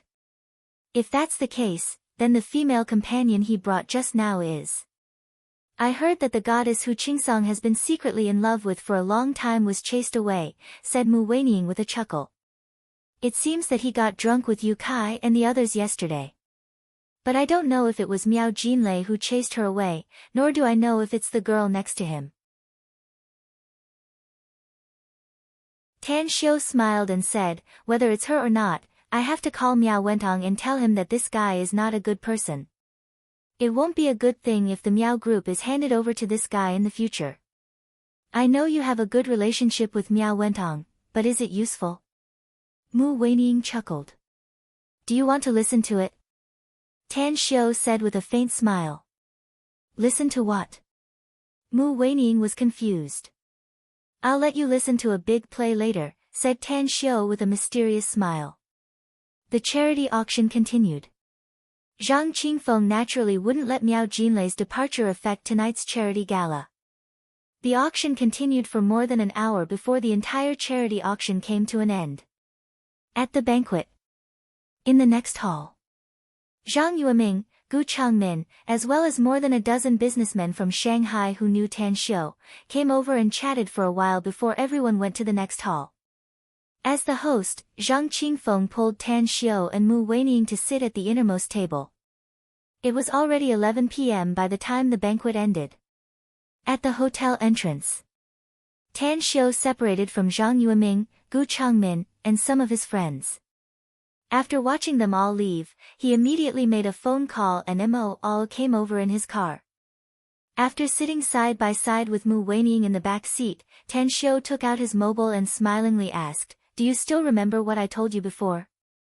I'm going to let you listen to a big play." "I remember." Mu Weining nodded. "Are you going to call Miao Wentong?" Tan Xiu let out a hollow laugh a few times and said, "Not only am I going to call Miao Wentong, but I'm also going to teach that Miao Jinlei a lesson. Believe it or not, Miao Wentong will definitely fly into a rage and even drive his nephew out of the Miao family." Mu Weining shook her head and said with a charming smile, "I can believe that you can make Miao Wentong teach Miao Jinlei a lesson. But I don't think it's possible for him to drive his nephew out of the Miao family. After all, blood is thicker than water. Even if you have a good relationship with Miao Wentong, you can't control his family, can you?" Tan Xiu let out a strange smile and chuckled, "Hee hee, since you don't believe it, then just wait and see." After saying that, Tan Xiu dialed Miao Wentong's cell number and quietly waited for the call to be connected.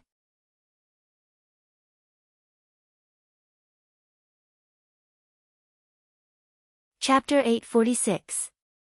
Tan Xiu wasn't someone who would seek revenge for the smallest grievance, so he didn't care about trivial matters. He wouldn't have called Miao Wentong if it was just a trivial matter that happened at the charity party tonight. But Miao Jinlei made his classmate, Hu Qingsong, suffer, so he didn't want to let Miao Jinlei off. He turned on the speakerphone. As the call was connected, Miao Wentong's voice came out of the phone. "Long time no see, brother Miao," said Tan Xiu with a smile. "Where are you making your fortune?" Miao Wentong said with a smile, "Brother Tang, today is really a rare day." Miao Wentong smiled and said, "I can't believe I received your call. I'm in Blue City. I'm about to finish my work here and prepare to go to Shanghai in a few days." "There's something important I wanted to tell you," said Tan Xiu with a smile. "But since you're coming to Shanghai in a few days, then forget it. I'll tell you when you come." "Please don't," said Miao Wentong hurriedly. "Brother Tang, please tell me in advance since it's something important." Tan Xiu deliberately hesitated for a moment before he pretended to sigh and said, "Forget it. I'll tell you now since you want to know, brother Miao. Miao Jinlei is your nephew, isn't he? I saw him today." "Brother Tang, my nephew is good, isn't he?" Miao Wentong laughed aloud. "He's good. He's really good." Tan Xiu forced a smile and said, "He's definitely someone who can bring disaster to his family. Today, I've finally experienced it." "That's my nephew, wait, what did you say?" "He's someone who can bring disaster to his family." "What do you mean, brother Tang?" Miao Wentong's tone suddenly changed from the phone. "I didn't want to call you at first," sighed Tan Xiu. "But we're good friends and can even be considered as brothers who have gone through life and death together. So I hesitated for a long time before I decided to call you. But alas. Speaking of which, I'm still under the suspicion of tattling." Miao Wentong's tone turned solemn as he said with all seriousness, "You're right, brother Tang. We've gone through dangers together and are brothers who have gone through fire and water. You can say whatever you want to say." Tang Xiu winked at Mu Weining at the side and then said, "Brother Miao, something happened tonight. Anyhow, that's what happened. Speaking of which, it was just a small matter at the charity auction. I know he's your nephew, so naturally, I won't hold it against him. However, apart from me, he has offended Zhang Yueming, Gu Changmin, and Zhang Qingfeng at the same time. That bastard." Miao Wentong was so angry that he almost fainted and cursed. Tan Xiu sighed. "Brother Miao, don't be angry. Let me ask you something. Do you know the blind old lady from Miaojiang? Tianji lineage?" "Old blind man?" Miao Wentong suddenly exclaimed. "That's right. I have a very close relationship with that old blind man."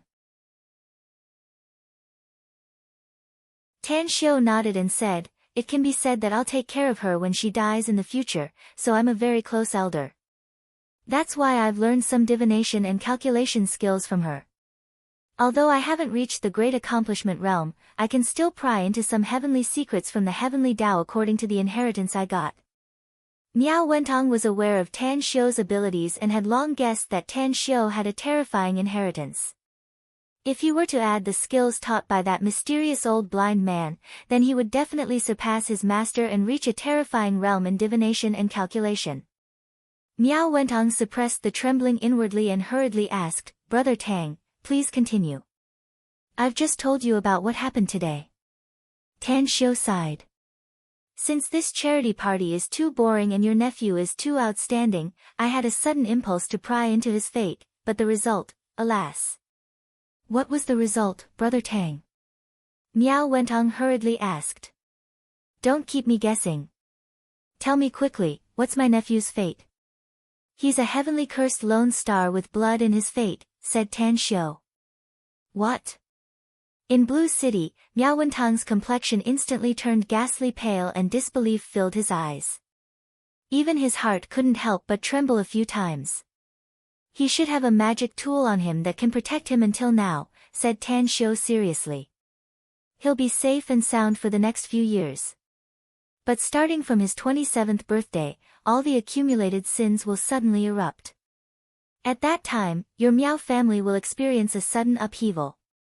I can already see the scene of the Meow family's blood flowing like a river and corpses strewn everywhere. The final outcome is that he's the only one in the entire Meow family who can survive. He's destined to grow old alone and live the rest of his life in pain and torment. How could this be? Miao Wentang's complexion instantly turned devoid of blood. He didn't doubt Tan Xiu because he knew that Tan Xiu had too many miraculous abilities. But how could this be? He was a cultivator, and the Miao clan was one of the most powerful clans in Haiqing province. They had power and influence, and their wealth was enormous.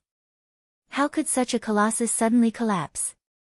Inside the car, Mu Weining looked at Tan Xiu, dumbfounded and tongue-tied. The expression in her eyes turned particularly strange. She never dreamed that Tan Xiu's nonsense would actually scare Miao Wentang. After a long time, Miao Wentang asked with a somewhat trembling voice, "Brother Tang, what should I do? How can I resolve this calamity for my Miao family? I already have to pay a price for revealing the heavenly secret to you," said Tan Xiu with a forced smile. "I'll definitely suffer a stronger punishment from the heavenly Tao if I tell you the way to resolve it. So, I'm sorry." Miao Wentang was silent for a while and then said, "Brother Tang, are you in Shanghai now? Wait for me. We'll talk about it when we meet." The call ended. Tan Xiu smiled and put away the mobile phone. He glanced at Mu Weining, who was hesitant to speak, and then said, "Do you think I'm a bad person? Miao Jinlei's dandy aura is too strong." Mu Weining shook her head and said, "As you said, he'll definitely bring disaster to our family in the future if he continues like this. It's just that I don't understand why you have to be so serious." The smile on Tan Xiu's face faded away. He turned to look at the street scene outside the window and said with a much colder tone, "I naturally won't bicker with a young brat if it's only about tonight's matter. It's just 20 million yuan. Zhang Qingfeng can introduce you to a few businesses with this amount of money, so it's worth it. But that Miao Jinlei has made my brother suffer for many days and he has to drink to drown his sorrows. This debt must be settled." "You're doing this for Hu Qingsong?" asked Mu Weining incredulously. "If Miao Jinlei is a man who values relationships and treats the girl he pursues well in the future, I naturally won't stand up for him." Tan Xiu nodded. "But I'm sure you know his character better than me. How can such a dandy young master be devoted to a girl? Therefore, I'm going to make a move because he can't be devoted to her and made my brother suffer endlessly. Let's put it this way. If we didn't meet Miao Jinlei tonight, I might not have taken the initiative to find him and bully him. But since we met, it can be said that the old and new grudges have been added together." Mu Weining suddenly understood and a smile climbed up her face. Then, she softly said, "I suddenly realized that it's really good to be your family and friend. At the very least, I don't have to be afraid of being bullied. Why do I cultivate?" Tan Xiu let out a faint smile. "It's because I want to have the power to protect my loved ones. This world, or the world with living beings, is one where the weak are prey to the strong. Only with absolute power can one live a happy life. I firmly believe that you can do it," said Mu Weining softly. Time fleeted by. It was 4 a.m. in the morning. The door of the deluxe private room of the Century Hotel in Shanghai Hung District was kicked open. 4 burly men rushed into the room like wolves and tigers. Then, Miao Wentang strode in with a gloomy face and a heart full of anger. Inside the bedroom, Miao Jinlei, who was completely naked, was startled awake from his sleep. The girl beside him was only wearing her underwear. When she woke up and saw the burly man rushing in, she was so scared that she screamed and shrank under the blanket, shivering. "What are you doing?" Miao Jinlei jumped out of the bed in a flurry. He grabbed the pajamas on the floor and put them on. Just as he was about to fasten the belt, a rough slap fiercely slapped his face, directly sending him flying several meters away and heavily falling on the soft carpet. "Fuck! You're rebelling. You fucking bastards. You're my uncle's dogs. How dare you hit me? Miao Jinlei was dizzy and couldn't get up from the floor as he cursed. Bim, Miao Wentang's anger was even more intense. When Miao Jinlei tried to get up, he chased him and kicked his waist heavily. He didn't use much strength in the slap just now, but this kick was very heavy. At least, it broke several of Miao Jinlei's ribs. You bastard! Open your dog eyes and see who I am. Miao Wentang didn't seem to vent his anger.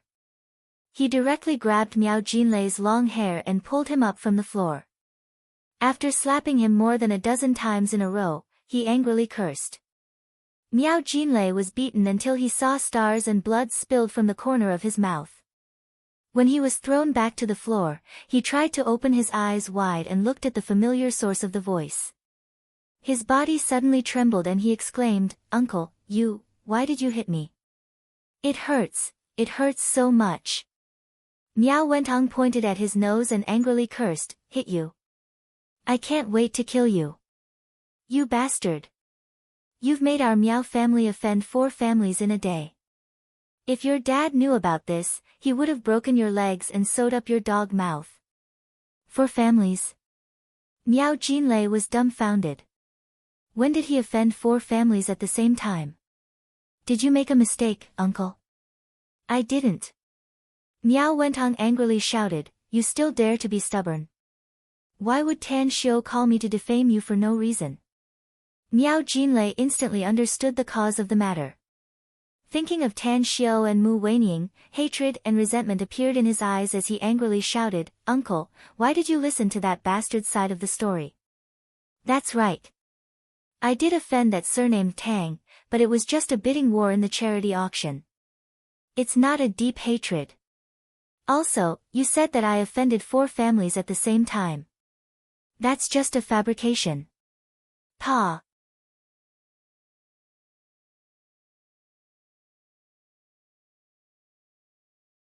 Chapter 847. Miao Wentang was exasperated. He really couldn't believe that his beloved nephew could be so stupid. He had obviously offended them, yet he didn't know it until now.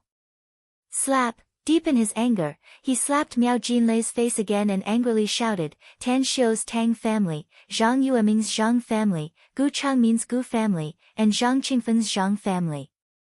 I don't need to tell you about the Tang family. They're the real rich and powerful families in the imperial capital. The Zhang family, the Gu family, and the Zhang family are all rich and powerful families in Shanghai. Which family doesn't have at least 10 billion yuan in assets? Which one of them doesn't have a strong network? You provoked these 4 families at once. Do you want them to join forces to destroy our Miao family?" Miao Jinlei covered his cheek, his body trembling in pain. He was about to go crazy. He felt that he had offended Tan Xiu, but Zhang Yueming and Gu Changmin were clearly bullying him. There was also Zhang Qingfeng. How did he offend him? Miao Wentang looked at his nephew's angry and confused expression and was immediately disappointed. His hands trembled as he took out a cigarette, lit it, and took a few puffs.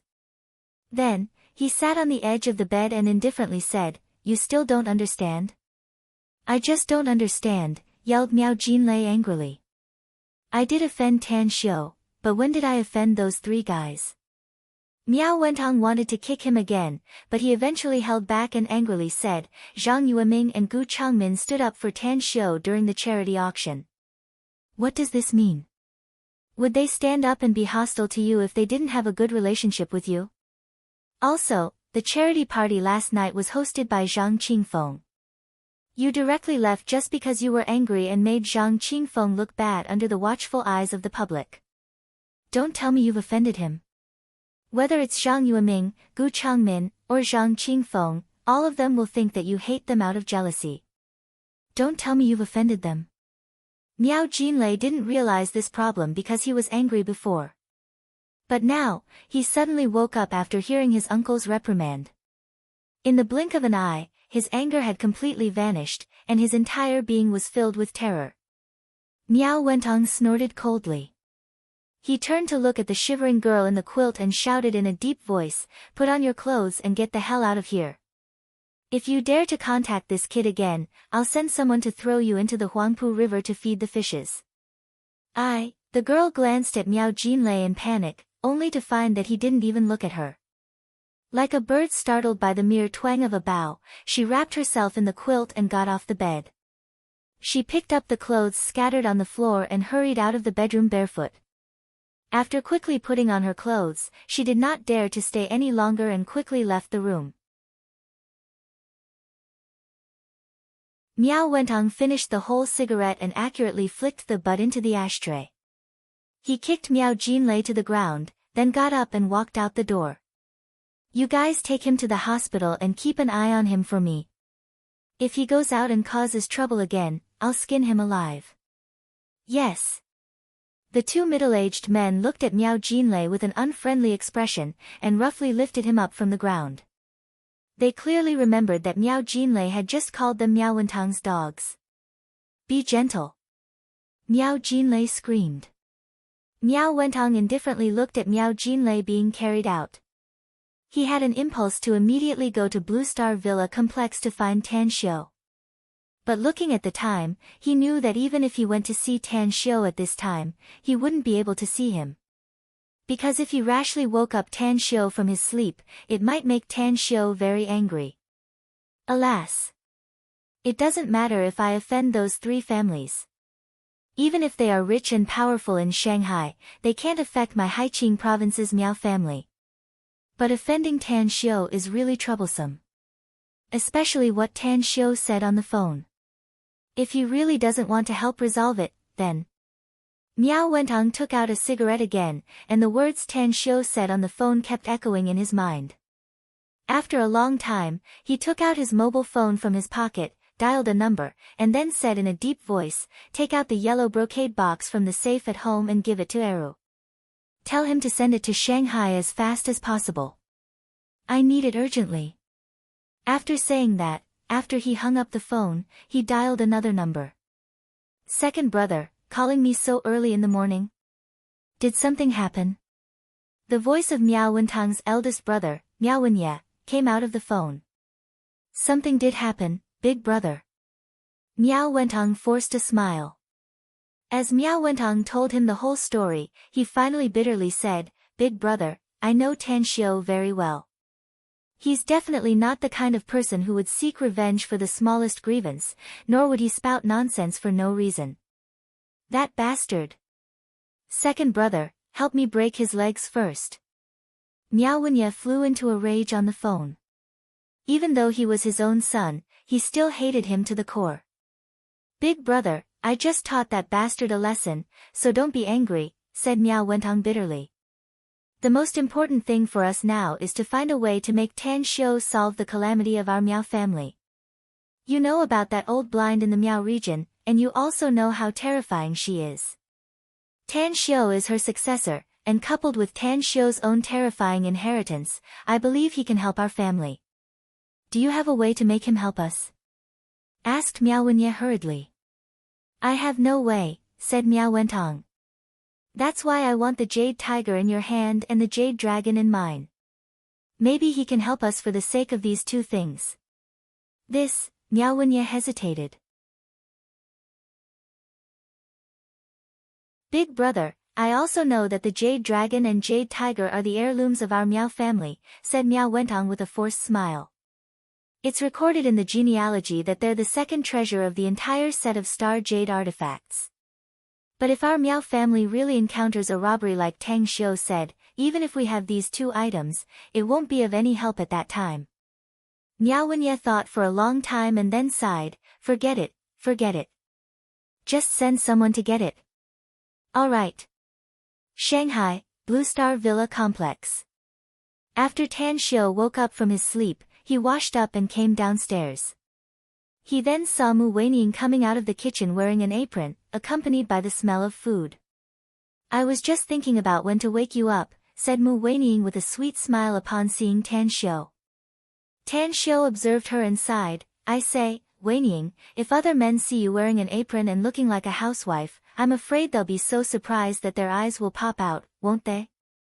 Speaking of which, you really have a different flavor when you dress up like this. Mu Wenying's eyes curved into a smile. With a hint of shyness, she softly said, I can stay at home and be your housewife every day if you want. Well, I really want to, but forget it. Tan Xiu couldn't help laughing. It's a waste of your talent to stay at home and be a housewife. Alright, let's eat. Mu Wenying's culinary skills were pretty good. The 4 dishes and the soup looked, smelled, and tasted good. Just as the two of them put down their chopsticks, Mo All came in from the outside and said in a low voice, Miao Wentong is here, boss. Tan Xiu and Mu Wenying glanced at each other and immediately said with a smile, I didn't expect that the nonsense I spouted yesterday would scare him. Oh, tell him to come in. Understood. Mo All replied and left in strides. It didn't take long for him to bring Miao Wentong to the living room. After Tang Xiu and Mu Wenying came out of the dining room, they saw the gloomy Miao Wentong.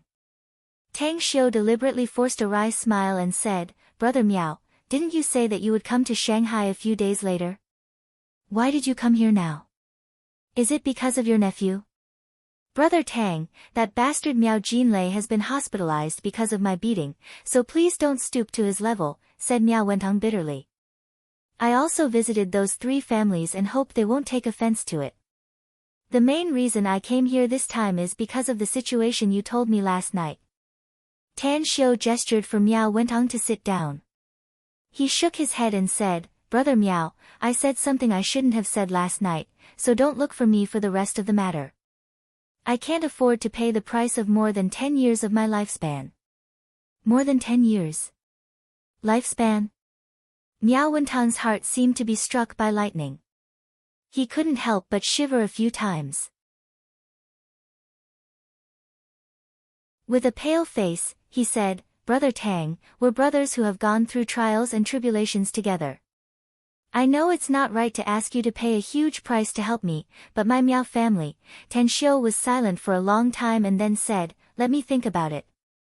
Besides, there are still several years before that day, so I'm not in a hurry. Apart from feeling helpless, Miao Wentong didn't know what to say after hearing it. Tan Xiu wasn't in a hurry, but Miao Wentong was anxious inside. After all, this matter was related to the safety of his entire Miao family. Shortly after, the two of them talked for a while. Miao Wentong saw that Tan Xiu couldn't make up his mind, so he didn't want to force him anymore.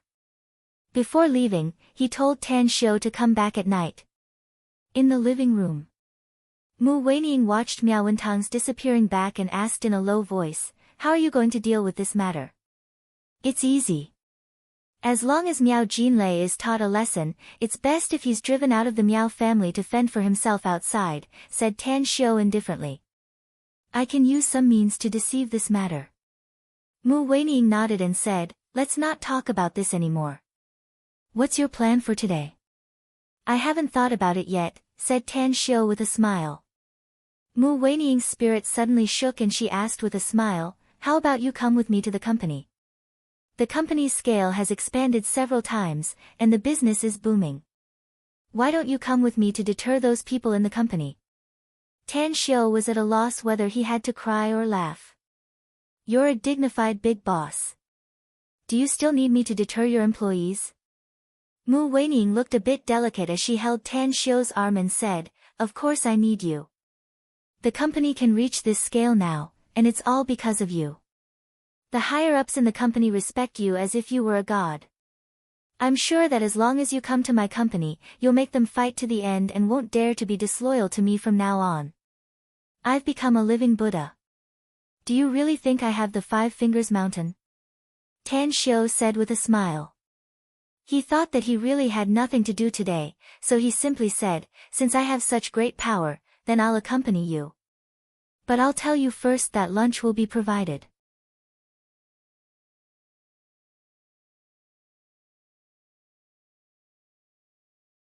Chapter 848. The business of Mu Wenying's advertising company was flourishing with each passing day. The number of employees in the company had exceeded 100, and several of them were the top advertising planners in the country. Now, Tan Xiu had become the legend of this advertising company. Whether it was the former old employees or the new ones, they all knew that the reason why the company could develop to such a scale in just half a year was all because of the big boss's boyfriend, the magnificent Tang Corporation's big boss, Tan Xiu. In the spacious corridor, Tan Xiu followed Mu Weining to the general manager's office. He didn't know that his arrival had caused a sensation in the entire company. Heavens! Big boss's boyfriend is so handsome. If I can have such a capable and handsome boyfriend, I'll probably wake up laughing even in my dreams. He's the magnificent Tang Corporation's big boss. He's really a good match for Big Boss. Look at this handsome Tang, and then look at those ugly people in our company who still want to hit Big Boss. It's really a contrast between a frog prince and a toad. The legendary magnificent Tang Corporation's big boss, the young divine doctor who has caused a sensation in the Chinese medicine industry. I finally saw my idol today. Heavens! Why didn't I see him just now? No way, I must see this great god. What an amazing man. Inside the general manager's office, Tan Xiu sat on the soft sofa with his legs crossed, overlooking the bustling street below. With his back facing Mu Weining, he smilingly said, when a person stands too high and overlooks all living beings, they will have a feeling that it's lonely at the top. Everyone is working hard, yet they don't know that it's just loneliness in the end. Mu Weining couldn't help laughing and said, you haven't reached the highest point yet, have you? Tan Xiu turned around and looked at Mu Weining. He shook his head and said, there are some things I can't tell you for the time being. But I've tasted the loneliness of being an expert. Mu Weining was aware of Tan Xiu's identity as a cultivator, so she nodded and said, whether you'll overlook all living beings in the future or be stranded in the sea of people, I'll accompany you. Tan Xiu said with a smile, I didn't expect that Great Bell Mu's words of love would be so pleasant to hear. You're so annoying. Mu Weining showed a rare girly attitude and gave Tan Xiu a coquettish look. Bang bang. Someone knocked on the office door. Mu Weining's secretary was standing outside the door. Boss, Mr. Tang, this is the tea I just made. Thank you. Tan Xiu smiled and nodded. The female secretary left with a smile. Just as she walked out of the door, her voice rang out, what are you all doing here? Hurry up and get to work. Instantly, a lot of voices came from outside the door. Those girls were not afraid of the female secretary. Instead, they giggled and asked about Tan Xiu. In the office, Mu Weining chuckled, I bet that all the female employees in the company won't have the mood to work today.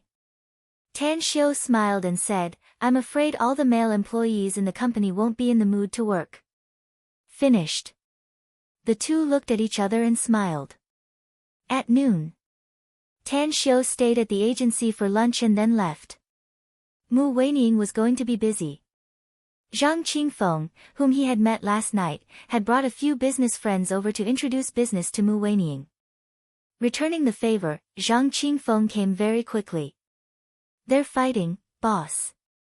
On the way back, Moo, who was driving, received a call and turned his head. What fight? Tan Xiu was confused. The information just came. People from the Special Abilities Bureau are fighting with the Western Bloodkin, said Moo. It's in Paradise Manor, said Moo. Tan Xiu's expression changed. He suddenly recalled Shanjena in Paradise Manor. Could it be that those Western Bloodkin came for Shanjena? Could it be the Stygian Club's people? As he thought up to this point, notify our men in Paradise Manor to warn those Bloodkin not to act rashly again, said Tan Xiu in a deep voice. Don't show mercy if they don't listen to our advice. Understood. Moo took out his mobile again. At Paradise Manor, Duan Lin was leaning on a dragon-headed crutch with a trace of blood overflowing from the corner of his mouth. The 12 ability users of the Special Abilities Bureau were also injured. They glared fiercely at the 7 people who were surrounded. To be precise, they were 7 winged vampires.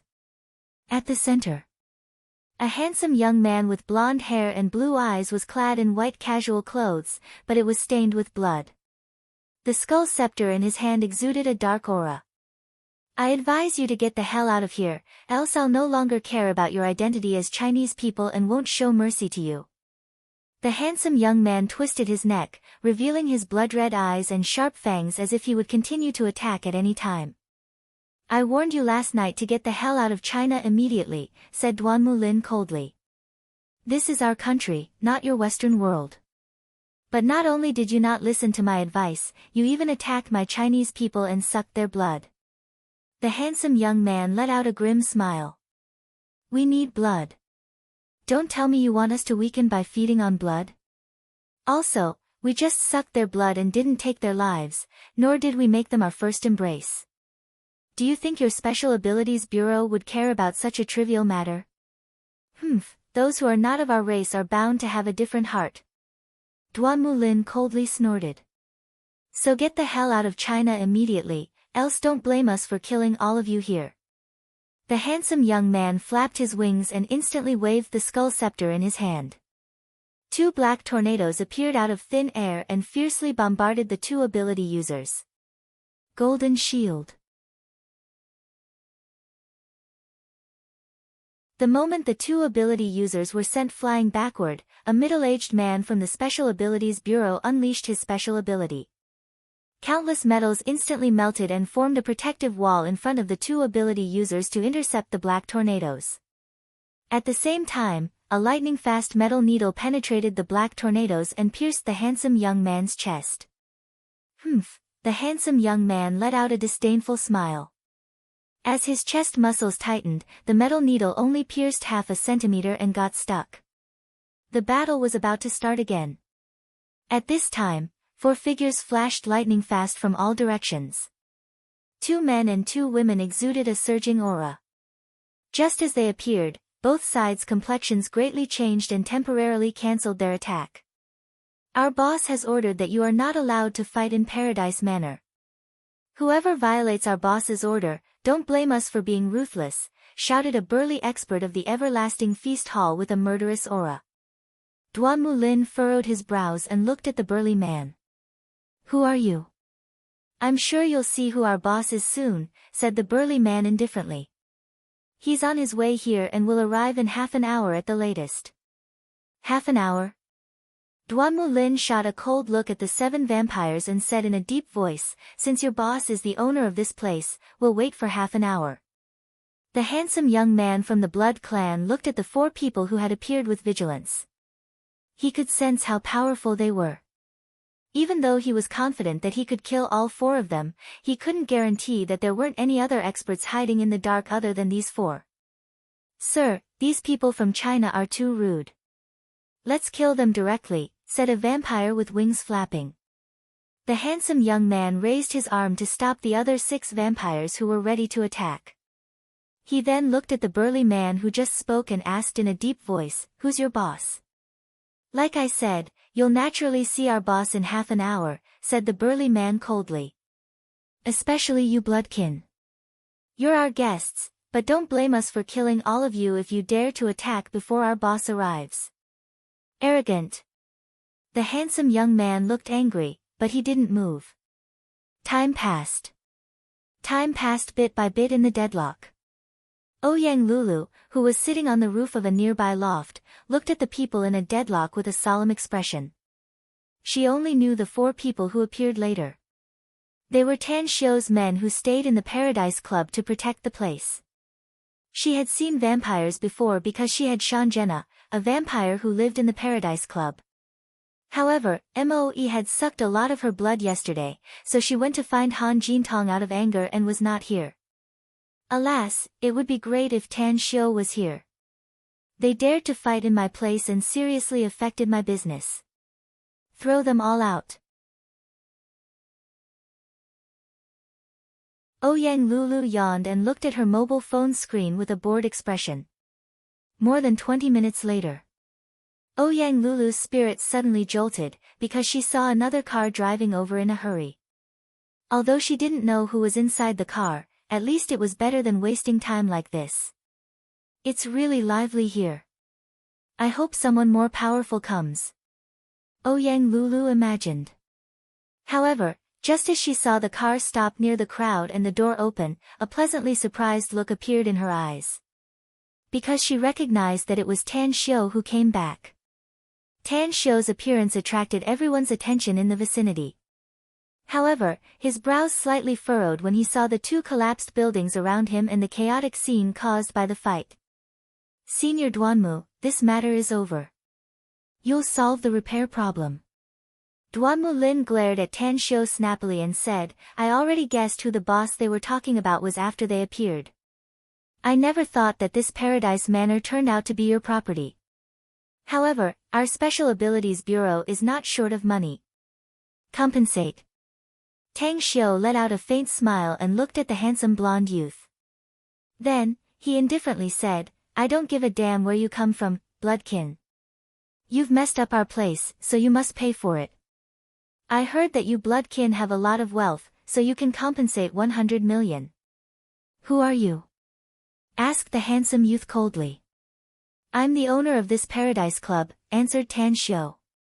The handsome youth looked at him all next to Tan Xiu and pondered for a moment before saying, I'm willing to compensate as long as you can make these ability users stop troubling us.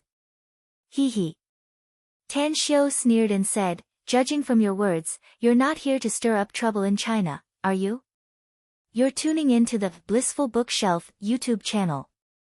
We're so grateful for your support and don't forget to subscribe to join us on this incredible journey through captivating stories.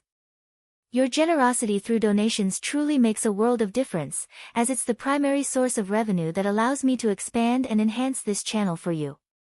Thank you from the bottom of my heart for being a part of this adventure.